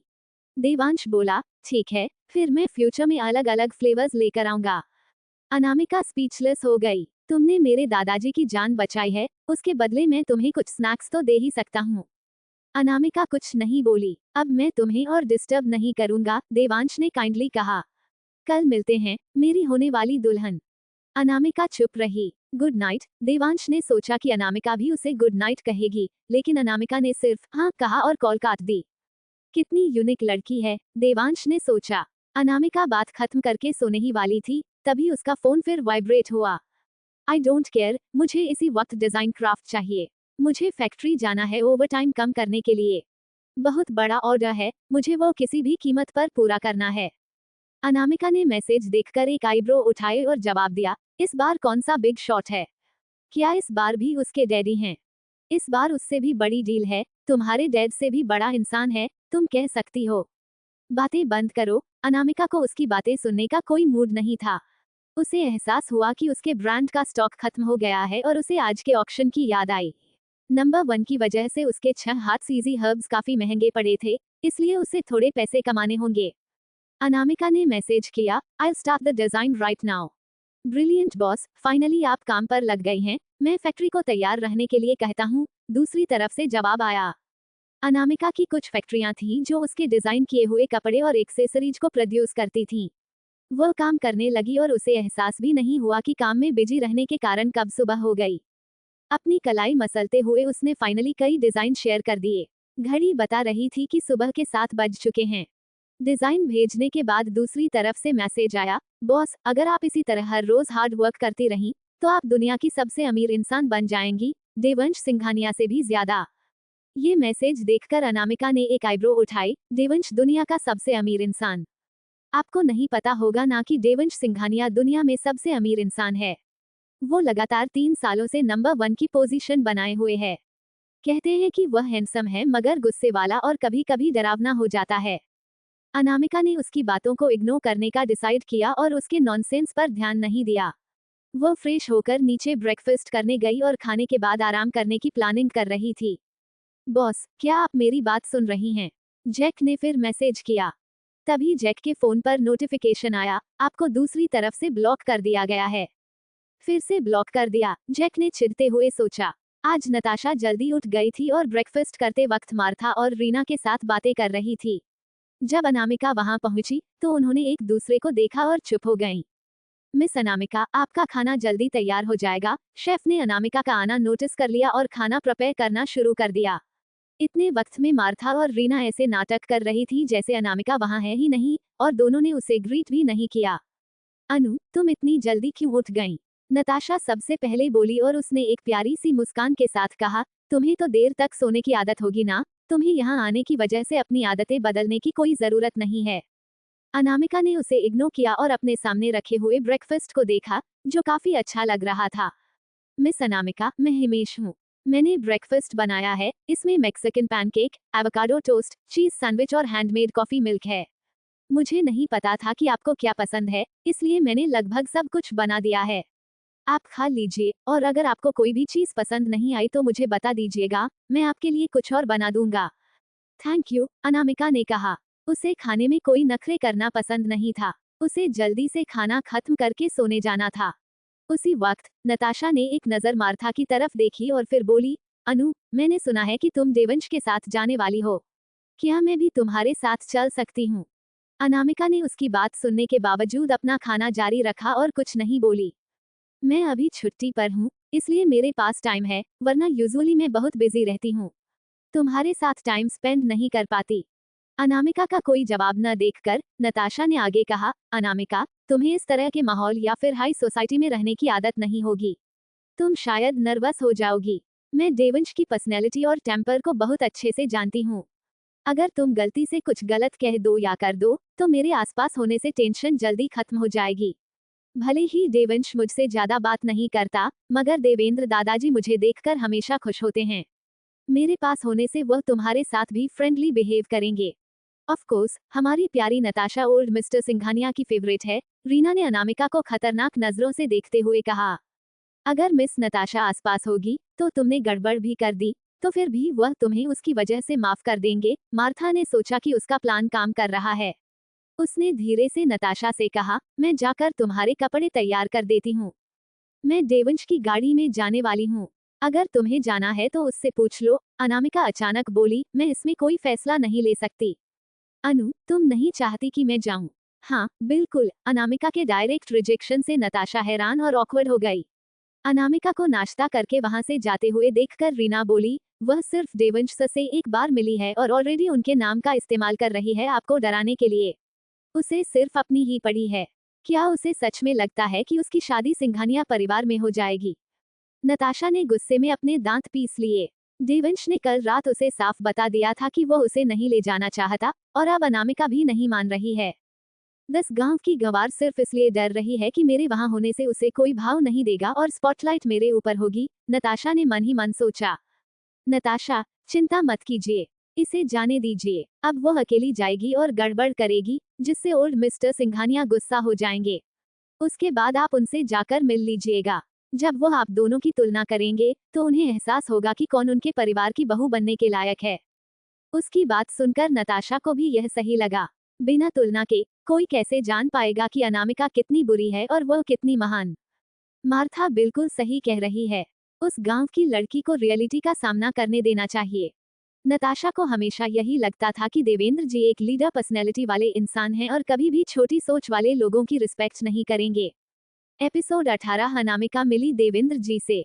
अब आगे। नताशा ने सोचा कि मार्था सही कह रही है। अगर अनामिका और उसका कंपैरिजन नहीं होगा, तो कैसे पता चलेगा कि कौन बेहतर है? लंच के लिए मुझे मत बुलाना, अनामिका ने एक सर्वेंट को आदेश दिया जो वहां काम कर रही थी, और सीढ़ियां चढ़कर अपने आप को कमरे में बंद कर लिया। वो बहुत थकी हुई थी क्योंकि उसने पूरी रात काम किया था। श्रवण जी और सीता जी नाश्ते के लिए आए, और उन्होंने सुना कि उनकी प्यारी गुड़िया लंच नहीं करना चाहती। तो उन्होंने तुरंत शेफ को बुलाकर पूछा, क्या उन्हें ब्रेकफास्ट पसंद नहीं आया? हिमेश को बुरा लगा और वह बोला, अनामिका मैम तो इसलिए गई क्योंकि नताशा मैम ने कुछ कहा, नाश्ते की वजह से नहीं। नताशा, सीता जी और श्रवण जी दोनों हैरान हो गए और उन्होंने पूछा, नताशा ने क्या कहा?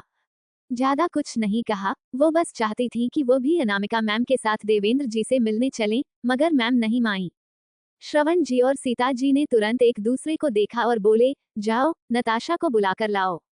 जब नताशा ने सुना कि उसे नीचे बुलाया जा रहा है, तो वह बहुत गुस्सा हुई। उसने उम्मीद नहीं की थी कि अनामिका इतनी छोटी बात पेरेंट्स को बताएगी। वह बड़ी हो गई है मगर फिर भी एक बच्चे की तरह बिहेव कर रही है। लेकिन उसने अपने चेहरे पर मासूम एक्सप्रेशन बनाए रखा, जैसे उसके साथ गलत हुआ हो। मॉम डैड, मैंने दीदी को गुस्सा दिलाने के लिए कुछ नहीं कहा। मैं तो बस पूछ रही थी कि मैं उसके साथ देवेंद्र दादाजी से मिलने चल सकती हूँ या नहीं। उन्होंने मुझे कई बार मैसेज किया है कि वो मुझे बहुत मिस कर रहे हैं और मैं एग्जाम की वजह से नहीं जा पाई। नताशा ने उनके डाउटफुल चेहरे देखे तो जल्दी से अपना फोन निकाला और चैट हिस्ट्री दिखाई। मेरे पास आज खाली वक्त था, तो मैंने सोचा कि हम एक साथ जा सकते हैं।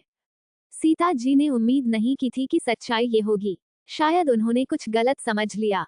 नताशा इतनी बुरी नहीं है कि वो अनु के साथ उसकी फियांसे के लिए कम्पीट करे। उनसे गलती हो गई है। अनामिका को कोई आइडिया नहीं था कि सुबह क्या हुआ। जब वो उठी तो घड़ी में दोपहर के 1 बजे बज चुके थे। उसने फ्रेश होकर अपने कपड़े बदले, और जैसे ही दरवाजा खोला, उसे नीचे से आवाज सुनाई दी। देवंश, कल रात ही तुम अनु के लिए कितने सारे गिफ्ट लाए थे, और आज भी इतने सारे गिफ्ट लेकर आए हो। थैंक यू सो मच, मगर इन गिफ्ट्स की कोई जरूरत नहीं थी। हम फैमिली हैं, गिफ्ट्स की क्या जरूरत? हमने अनु के लिए गिफ्ट तैयार नहीं किए हैं जब वो तुम्हारे दादाजी से मिलने जाएगी। मगर हम यह एक्सेप्ट नहीं कर पाएंगे। तुम इस तरह मत किया करो। अनामिका ये सुनकर कंफ्यूज हो गई। देवंश यहाँ है। क्या उन्होंने नहीं कहा था कि वो उसे घर के दरवाजे पर मिलेगा? तो अंदर क्यों आया?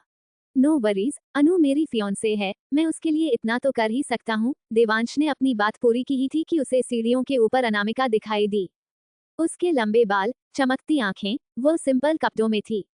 शायद उसने ठीक से आराम नहीं किया, इसलिए उसकी खूबसूरत आंखों में थोड़ी सी नींद थी, मगर वो फिर भी क्यूट लग रही थी।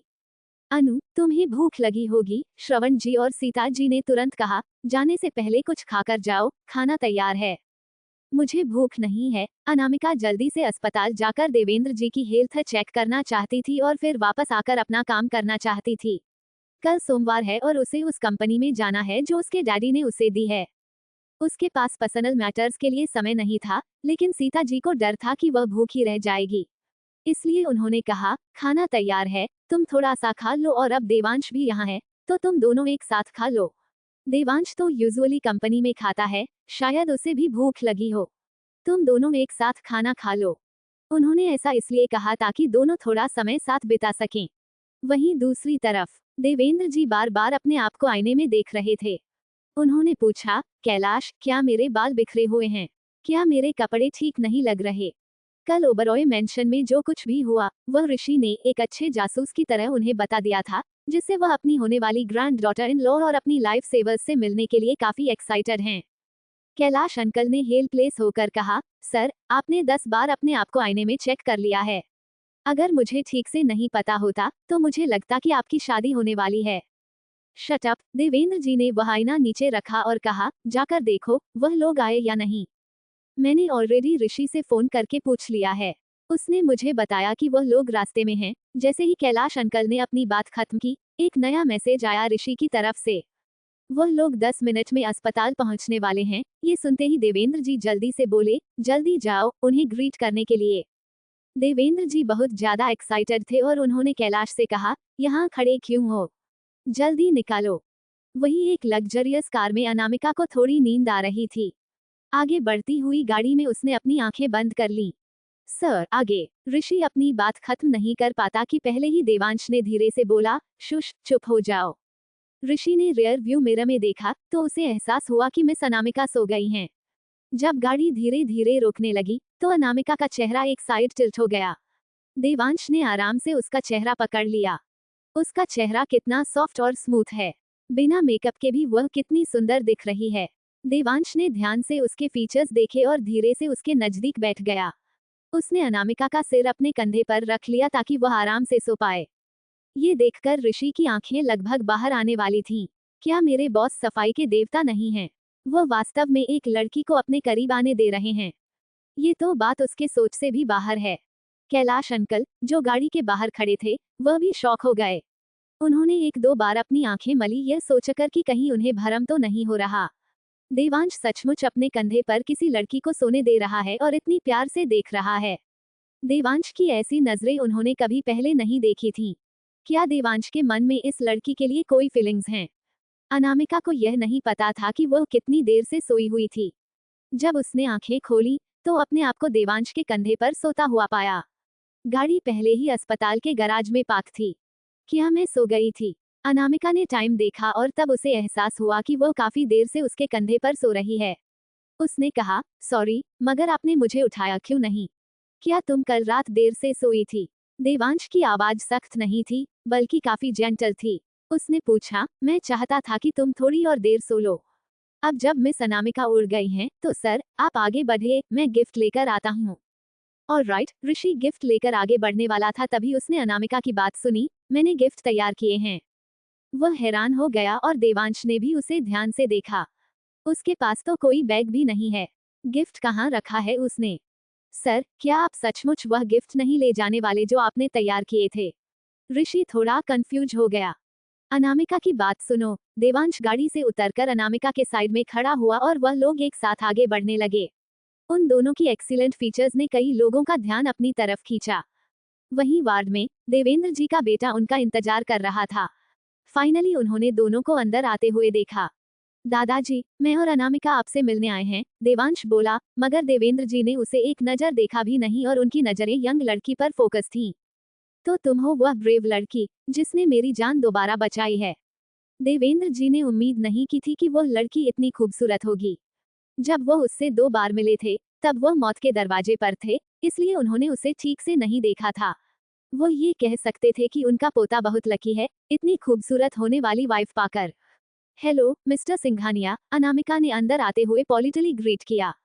वो कितनी प्यारी है। मुझे मिस्टर सिंघानिया मत कहो, हम परिवार हैं ना। मुझे दादाजी कहो। देवेंद्र जी उससे बहुत खुश थे। उन्होंने आगे कहा, तुम मेरे पोते की फियांसी हो, तुम मुझे दादाजी कह सकती हो। जैसे ही उन्होंने ये कहा, अनामिका रुक गई। वो और देवांश तो सिर्फ एक बार मिले थे और उनके रिश्ते इतना क्लोज नहीं थे। मैंने ऋषि से सुना कि तुम ओबरॉय परिवार की भूली हुई बेटी हो, जो अभी अभी उनके पास लौटी है, और तुमने मुझे बचाया है। कल भी मैंने गलती से वो सूट पी लिया था और सर्जरी करके फिर से तुमने मुझे बचा लिया और मौत के मुंह से बाहर ले आई।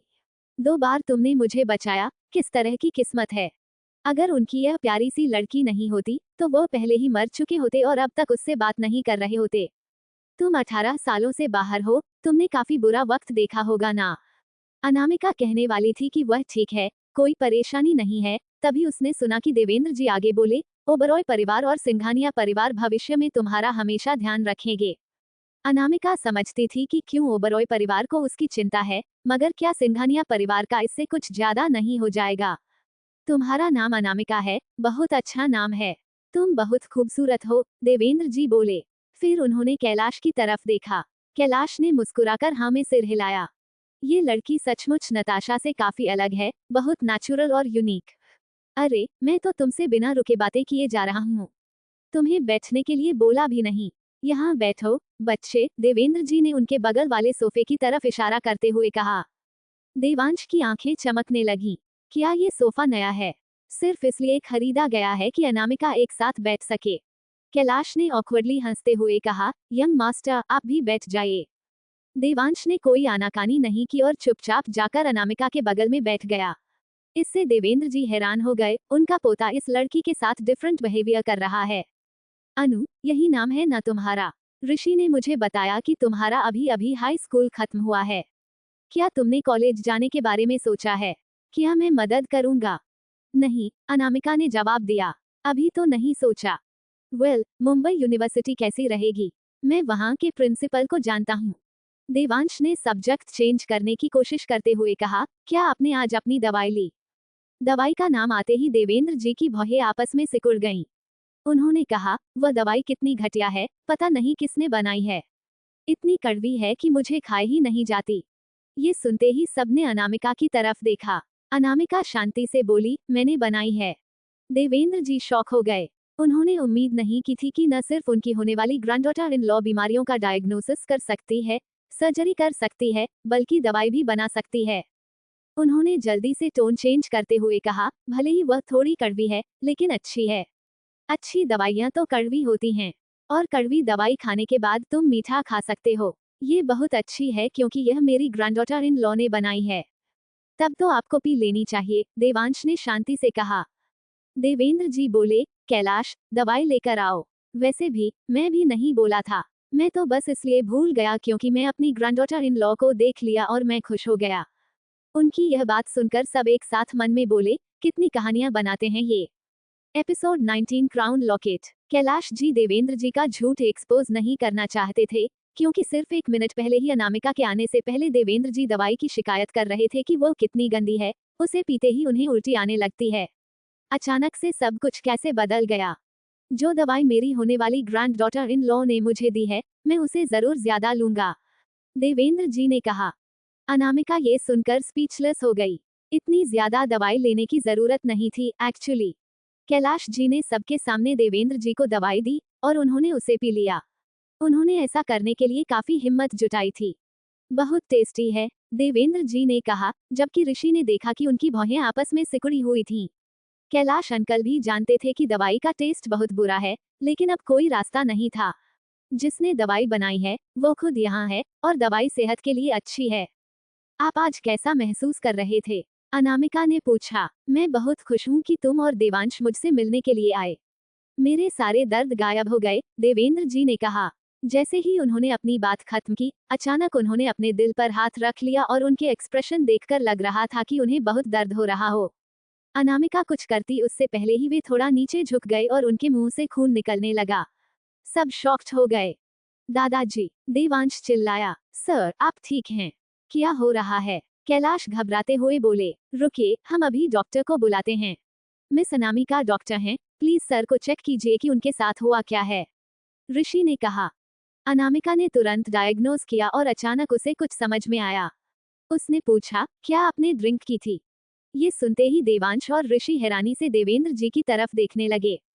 नहीं, मैंने ड्रिंक नहीं की थी। देवेंद्र जी मना करना चाहते थे, लेकिन जब उन्हें लगा कि वो और नहीं छुपा सकते, तो उन्होंने एडमिट किया, बस थोड़ी सी। एक बॉटल वाइन, अनामिका ने पूछा। तुम्हें कैसे पता चला? देवेंद्र जी ने उसकी तरफ हैरानी से देखा। उन्हें कैसे पता चल गया? क्या वह कोई डॉक्टर नहीं, बल्कि परी है?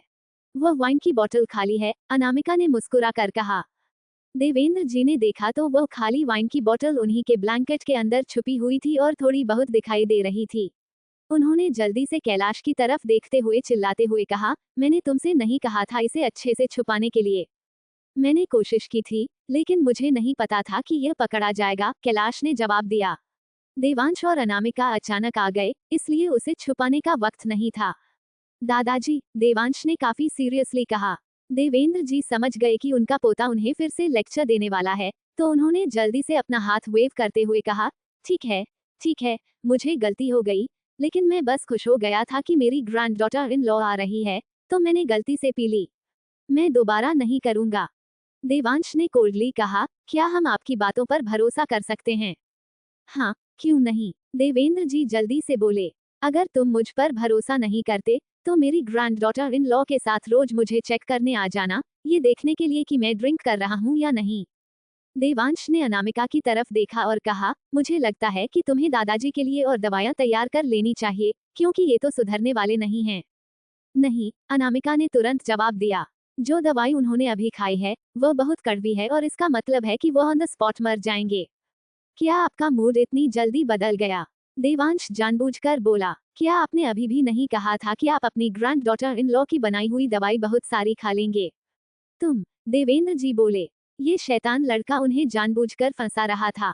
कैलाश जो साइड में खड़ा था, उसने दोहराया, मिस अनामिका, मैं सबकी सेहत का अच्छे से ध्यान रखूंगा अब से। प्लीज, मुझे अनामिका कहिए, अनामिका ने हल्का सर हिलाकर जेंटली करेक्ट किया। देवांश ने मुस्कुराकर सब्जेक्ट चेंज करते हुए कहा, अगर कैलाश अंकल ने दादाजी के साथ टीम नहीं बनाई होती, तो वे ड्रिंक कैसे कर पाते? आई प्रॉमिस, मैं दोबारा ऐसी गलती नहीं करूंगा, देवेंद्र जी ने कहा। राइट, उन्होंने अचानक कुछ याद किया और एक खूबसूरत लकड़ी का बॉक्स निकाला। उसे खोलते ही एक खूबसूरत चेन और उसमें क्राउन लॉकेट था। ये देवांश की दादी माँ का सबसे कीमती ज्वेलरी पीस है। उन्होंने कहा था कि जिस दिन देवांश किसी लड़की से शादी करने का फैसला कर लेगा, हम उसे ये देंगे। वो क्राउन लॉकेट कम से कम 100 टॉप ग्रेड डायमंड से बना हुआ था, जो बहुत सुंदर दिख रहा था।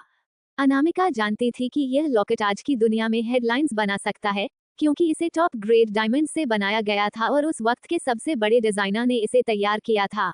जब ये खरीदा गया था, तब इसकी कीमत 30 करोड़ रुपए थी, और अब तक इसकी कीमत बहुत बढ़ चुकी थी। इतना महंगा गिफ्ट मैं यह नहीं ले सकती, अनामिका मना कर रही थी। तभी देवेंद्र जी बोले, ये देवांश की दादी माँ का गिफ्ट है, उनकी ग्रैंड डॉटर इन लॉ के लिए। तुम्हें इसे एक्सेप्ट करना होगा। अगर वह यहाँ होती, तो पक्का तुम्हें अपने हाथों से पहनाती। अपनी वाइफ का जिक्र आते ही देवेंद्र जी की आवाज थोड़ी भारी हो गई। अनामिका ने नोटिस किया कि वो काफी उदास हैं, तो उसने देवांश की तरफ देखा। देवांश ने एक्सप्लेन किया, कुछ साल पहले दादी माँ का एक्सीडेंट हो गया था, और तभी से वे कोमा में हैं। वह जिंदा थी, लेकिन यह मौत से भी बदतर जिंदगी थी। वे हिल नहीं सकती थी, बोल नहीं सकती थी, और न ही कोई दर्द महसूस कर सकती थी। भले ही उन्होंने दुनिया के कई फेमस डॉक्टर्स को बुलाया था, लेकिन दादी माँ की कंडीशन को ठीक नहीं किया जा सका था। देवांश, यह अनामिका को पहना दो, ये सुनकर अनामिका भी थोड़ी उदास हो गई थी। और राइट, सर, मिस अनामिका यहाँ है तो इस बारे में बात नहीं करते। कैलाश अंकल को डर था कि देवेंद्र जी ज्यादा उदास हो जाएंगे, जिससे उनकी कंडीशन बिगड़ सकती है। हाँ, अनामिका यहाँ है तो इस बारे में बात नहीं करते, देवेंद्र जी ने किसी तरह अपनी मुस्कुराहट वापस लाई। यहाँ, मैं तुम्हें पहना देता हूँ, देवांश ने वह चेन ली और अनामिका के करीब झुका। अनामिका उसकी परफ्यूम की स्मेल महसूस कर सकती थी। वो मना करना चाहती थी, मगर देवेंद्र जी की आंखों में उम्मीद देखकर और उनकी बातें सुनकर वह चुप रही। उसकी खूबसूरत पतली गर्दन में वह लॉकेट ऐसा लग रहा था जैसे खास उसी के लिए बनाया गया हो। ये तुम पर बहुत सूट करता है। देवांश ने एक आईब्राव उठाए और उसकी आंखें बिल्कुल जेंटल थीं। काश तुम्हारी दादी माँ को भी यह सब बातें घर जाकर पता चलती, देवेंद्र जी बोले। अनामिका ने जवाब दिया, अगर सब कुछ स्टेबल रहा तो आप 3 दिनों में डिस्चार्ज हो जाएंगे। क्या तुम मुझे पिक करने आओगी? हम तुम्हारी दादी माँ से मिलने एक साथ चलेंगे। अनामिका ने एक सेकंड के लिए सोचा और फिर बोली, ऑल राइट। अनामिका को लगा कि उसे देवांश की दादी माँ से एक बार मिलना चाहिए, शायद वह कुछ मदद कर पाए।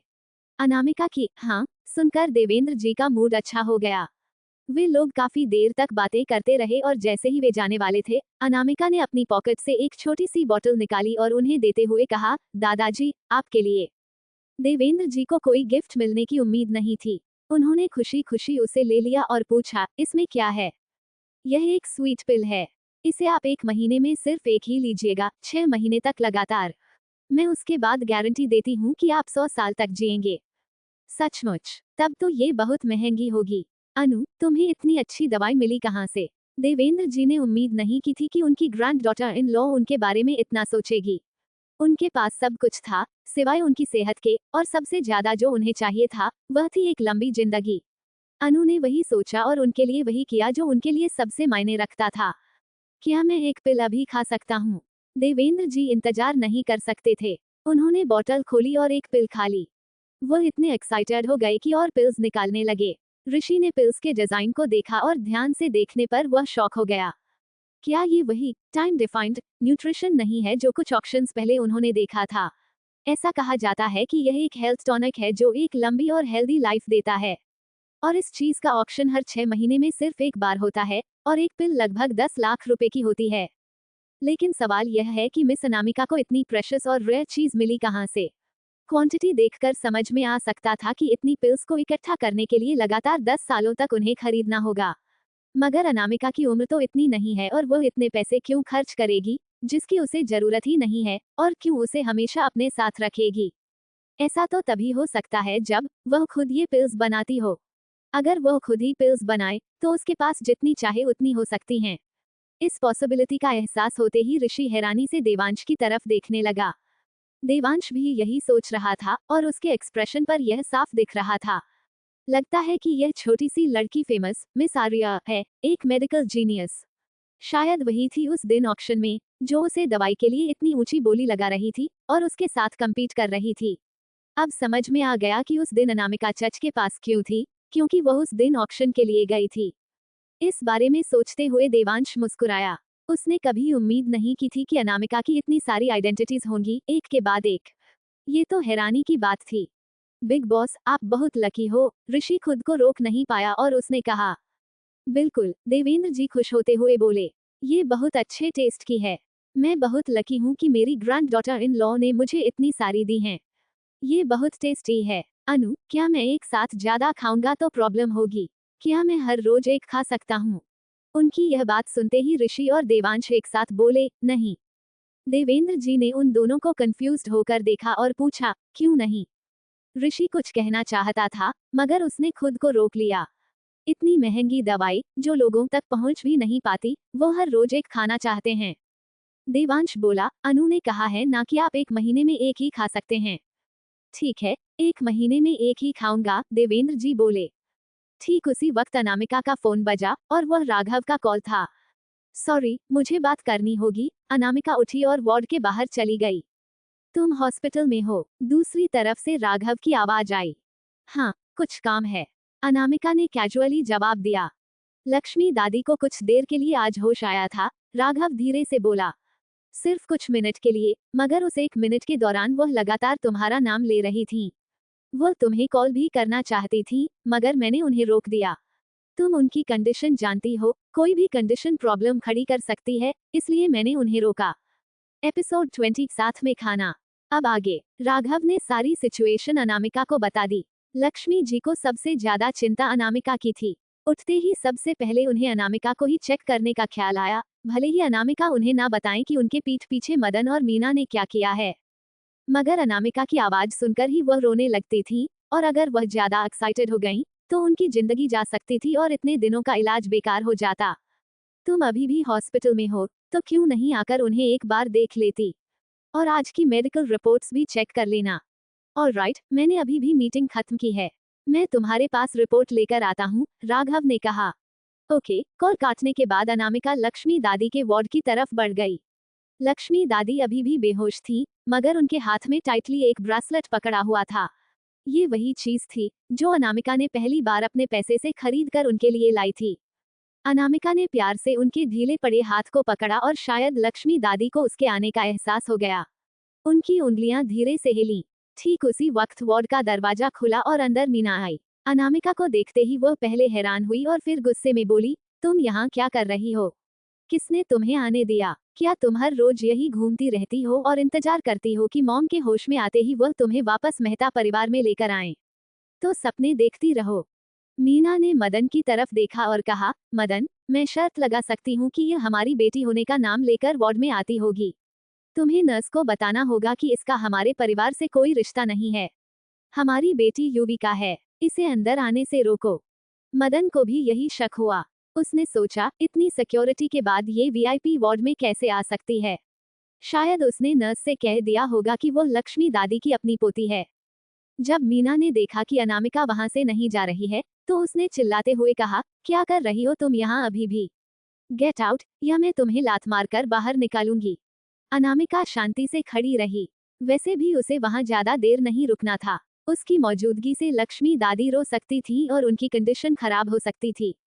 अनामिका को वहां से जाते देख मीना गुस्से से अपना बैग टाइट पकड़कर अनामिका की तरफ फेंकने ही वाली थी कि तभी अनामिका को किसी ने हाथ पकड़कर खींच लिया और बैग जमीन पर गिर गया।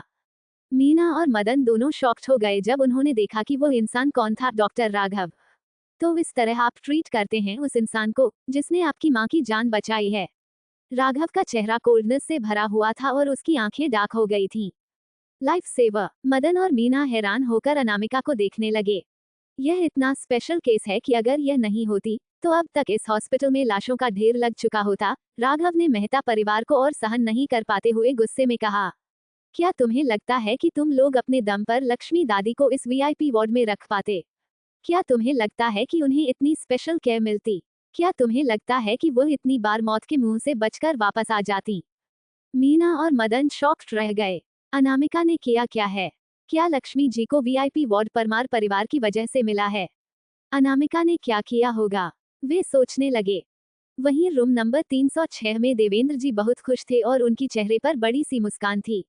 वो लगातार अपनी ग्रैंडडॉटर इन लॉ की तारीफ कर रहे थे। शैतान, तुझे इस बार सच में जैकपॉट लग गया है। तुझे उससे शादी करनी ही होगी। अगर तूने उसके साथ बुरा व्यवहार किया तो मैं सबसे पहले तुझे सबक सिखाऊंगा। मैं जानता हूँ, देवांश ने मुस्कुराकर जवाब दिया। अगर अनामिका ना होती तो वो बिल्कुल बात नहीं करता। वह कितनी खूबसूरत, कितनी यंग है और उसकी मेडिकल नॉलेज कितनी अच्छी है। ऐसी वाइफ होना बहुत खुशकिस्मती की बात है। ऐसी लड़कियों के पीछे तो लड़कों की लाइन लगी रहती है। देवेंद्र जी ने कैलाश अंकल से पूछा, क्या तुम्हें लगता है कि मेरा पोता थोड़ा बूढ़ा हो गया है? ये सुनकर ऋषि ऑलमोस्ट हंस ही पड़ा। बूढ़ा? आपके बॉस सिर्फ 22 साल के हैं। वैसे इनकी जोड़ी तो स्वर्ग में बनी लगती है, लेकिन अनामिका अभी तक वापस क्यों नहीं आई? कैलाश अंकल ने अपनी घड़ी चेक करते हुए कहा, क्या आपको लगता है कि उन्हें कोई प्रॉब्लम हो रही है रास्ते में? ये सुनते ही देवेंद्र जी जल्दी से बोले, देवांश, जाकर चेक करो। जैसे ही देवांश रूम से बाहर निकला, उसने देखा कि एक मेल डॉक्टर अनामिका को प्रोटेक्ट कर रहा था। क्या ये वही डॉक्टर नहीं है जिसने उस दिन अनामिका की मदद की थी? ऋषि की तेज नजरों ने तुरंत सामने खड़े राघव को पहचान लिया। शायद यह विश्वनाथ जी का पोता राघव है। हो क्या रहा है? बॉस, क्या आपको लगता है कि मिस अनामिका मुसीबत में है और डॉक्टर राघव उनकी मदद कर रहे हैं?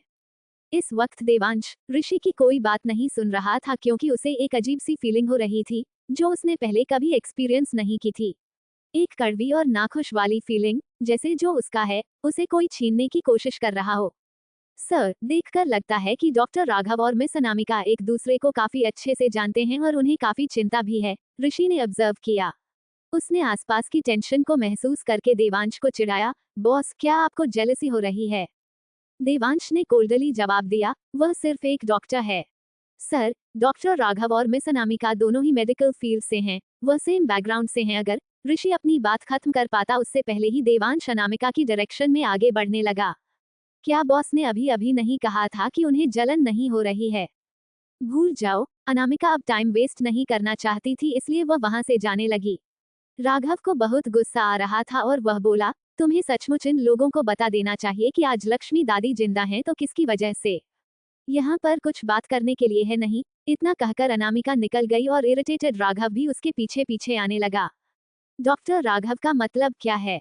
हमारी मॉम के जिंदा होने का कारण हमारा परिवार है और परमार परिवार, ना कि अनामिका, राइट? मीना बहुत कंफ्यूज्ड थी और उन दोनों को जाते हुए देखकर वह खुद को रोक नहीं पाई। वह बोली, उसने ना ही पैसे दिए हैं और ना ही कोई पावर इस्तेमाल की है मॉम को मौत के मुंह से वापस लाने के लिए। ये सब डॉक्टर्स की मेहनत है और परमार फैमिली ने मॉम को वीआईपी रूम दिलवाया हॉस्पिटल का, इसलिए वह जिंदा हैं। चलो चलते हैं। मदन कोई मुसीबत खड़ी नहीं करना चाहता था। अमीर और अच्छे बिजनेस में होने के नाते उसे एक अच्छी पब्लिक इमेज बनाए रखनी थी, बिना कोई सीन क्रिएट किए। मगर मीना खुश नहीं थी और बोली, क्या डॉक्टर राघव अभी अनामिका को लेकर झूठ बोल रहे थे और उसे बचा रहे थे क्योंकि वह उसे लाइक करते हैं? उनका एटीट्यूड हमारे लिए पहले ही बुरा था, शायद ये भी अनामिका की वजह से। स्टॉप इट, चल के मॉम को देखते हैं। मुझे नहीं पता कि मॉम को कब होश आएगा। मैंने ऑलरेडी विल तैयार कर ली है, होश में आते ही वह सारे एसेट्स हमें और युविका को दे देंगी, तो मुझे राहत की सांस मिलेगी। अपनी आवाज नीचे करो, मदन ने उसे घूरते हुए कहा। क्या तुम चाहती हो कि सारी दुनिया तुम्हारी बातें सुन ले? ये सुनते ही मीना ने जल्दी से अपना मुंह बंद कर लिया और हॉस्पिटल के रूम का दरवाजा बंद कर दिया। अनामिका को कोई अंदाजा नहीं था कि वे दोनों यहाँ क्यों आए हैं। उसने पीछे मुड़कर राघव को देखा और बोली, मुझे कुछ काम है, तुम जा सकते हो। लक्ष्मी दादी की मेडिकल रिपोर्ट का क्या? अगर कोई स्पेशल सर्कमस्टांसेस नहीं है तो तुम खुद ही पढ़ लो। ओके। राघव ने नोटिस किया कि एक उसी की उम्र का लड़का, जिसके छोटे बाल हैं और कद लंबा है, काफी डेंजरस नजर आ रहा है। वह उनका इंतजार कर रहा था। क्या यह इंसान देवंश सिंघानिया है? जब से अनामिका ने देवेंद्र जी की जान बचाई है, शायद अनामिका इस आदमी से ज्यादा मिलने लगी है। देवंश ने एक नजर भी नहीं डाली राघव की तरफ। उसकी आंखें लगातार अनामिका पर बनी हुई थी और उसने सॉफ्टली पूछा, कोई प्रॉब्लम है? नहीं, अगर है तो मुझे बता दो, मैं मदद कर दूंगा। अनामिका ने देवंश के एक्सप्रेशन देखे और लाइटली बोली, कुछ नहीं है, बस मैं कुछ लोगों से टकरा गई थी। मैं दादाजी को देखने जा रही हूँ। ओके। देवंश ने अनामिका के पीछे रूम नंबर 301 को देखा और फिर ज्यादा दूर खड़े राघव को। राघव को नहीं पता था कि उसे देवंश को ग्रीट करना चाहिए या नहीं। इस आदमी को उसके दादाजी देवेंद्र जी काफी रिस्पेक्ट करते थे। वो कुछ कहने जा ही रहा था कि देवंश ने उसकी तरफ से नजर हटाई और अनामिका के पीछे पीछे रूम में जाने लगा। अनु, तुम्हें कोई परेशानी तो नहीं हुई थी ना? अनामिका को अपने सामने देखते ही देवेंद्र जी ने चिंता से पूछा। नहीं, अगर कोई भी प्रॉब्लम हो तो देवंश को बता देना, वह तुम्हारी मदद करेगा। अगर तुम्हें लगे कि वह नहीं कर पा रहा है तो तुम मेरे पास आ जाना, मैं पक्का मदद करूंगा। अनामिका ने उनकी तरफ देखा और बोली, ओके। जाने से पहले देवेंद्र जी उसे बार बार याद दिला रहे थे, अनु, भूलना मत हमारे वादे के बारे में। मैं 2 दिन बाद डिस्चार्ज हो रहा हूँ, तुम्हें जरूर आना होगा। मैं जरूर आऊंगी। हॉस्पिटल से निकलने के बाद अनामिका ने देवंश से उसकी दादी माँ की कंडीशन पूछी। उन्हें एक ब्रेन इंजरी हुई है, देवंश ने बिना किसी एक्सप्रेशन के जवाब दिया। अपने आप सांस लेने और पलकें झपकाने के अलावा सारे सिम्टम्स उनके कोमा स्टेट वाले हैं। सीधी भाषा में कहा जाए तो वह एक चलती फिरती लाश बन चुकी हैं। अनामिका समझ गई। उसे याद आया कि उसने कुछ समय पहले ऐसे ही एक केस को ट्रीट किया था, जिसमें पेशेंट भी ब्रेन इंजरी की वजह से ही पैरालाइज्ड हो गया था। सिचुएशन कंट्रोल में आ गई थी, लेकिन इसके लिए काफी मेडिकेशन की जरूरत पड़ी थी। कुछ ऐसी दवाएं भी थी जिन्हें ढूंढना बहुत मुश्किल है, और कुछ इलीगल एरियाज और बॉर्डर्स से मंगाई गई थी। आसान शब्दों में कहा जाए तो इस तरह के पेशेंट को ठीक करना काफी बड़ा और मुश्किल काम है। कैसा रहेगा अगर हम आज रात एक साथ डिनर करें? देवंश ने पूछा। अनामिका ने टाइम चेक किया और उसे याद आया कि उसके पेरेंट्स घर पर उसका इंतजार कर रहे होंगे। ठीक उसी वक्त देवंश ने अपना फोन निकाला और एक नंबर डायल किया। कॉल कनेक्ट होते ही वह बोला, हेलो, मैं हूँ देवंश, अनु और मैं एक साथ डिनर करने जा रहे हैं। ओके, मैं उसका ध्यान रखूंगा। इतनी कॉन्वर्सेशन के बाद उसने कॉल काट दी और अनामिका ने सोचा, क्या यह मुझसे मेरा ओपिनियन भी पूछेगा? आगे कहानी में क्या होगा जानने के लिए पढ़ते रहिए और कमेंट और लाइक जरूर कीजिए। धन्यवाद।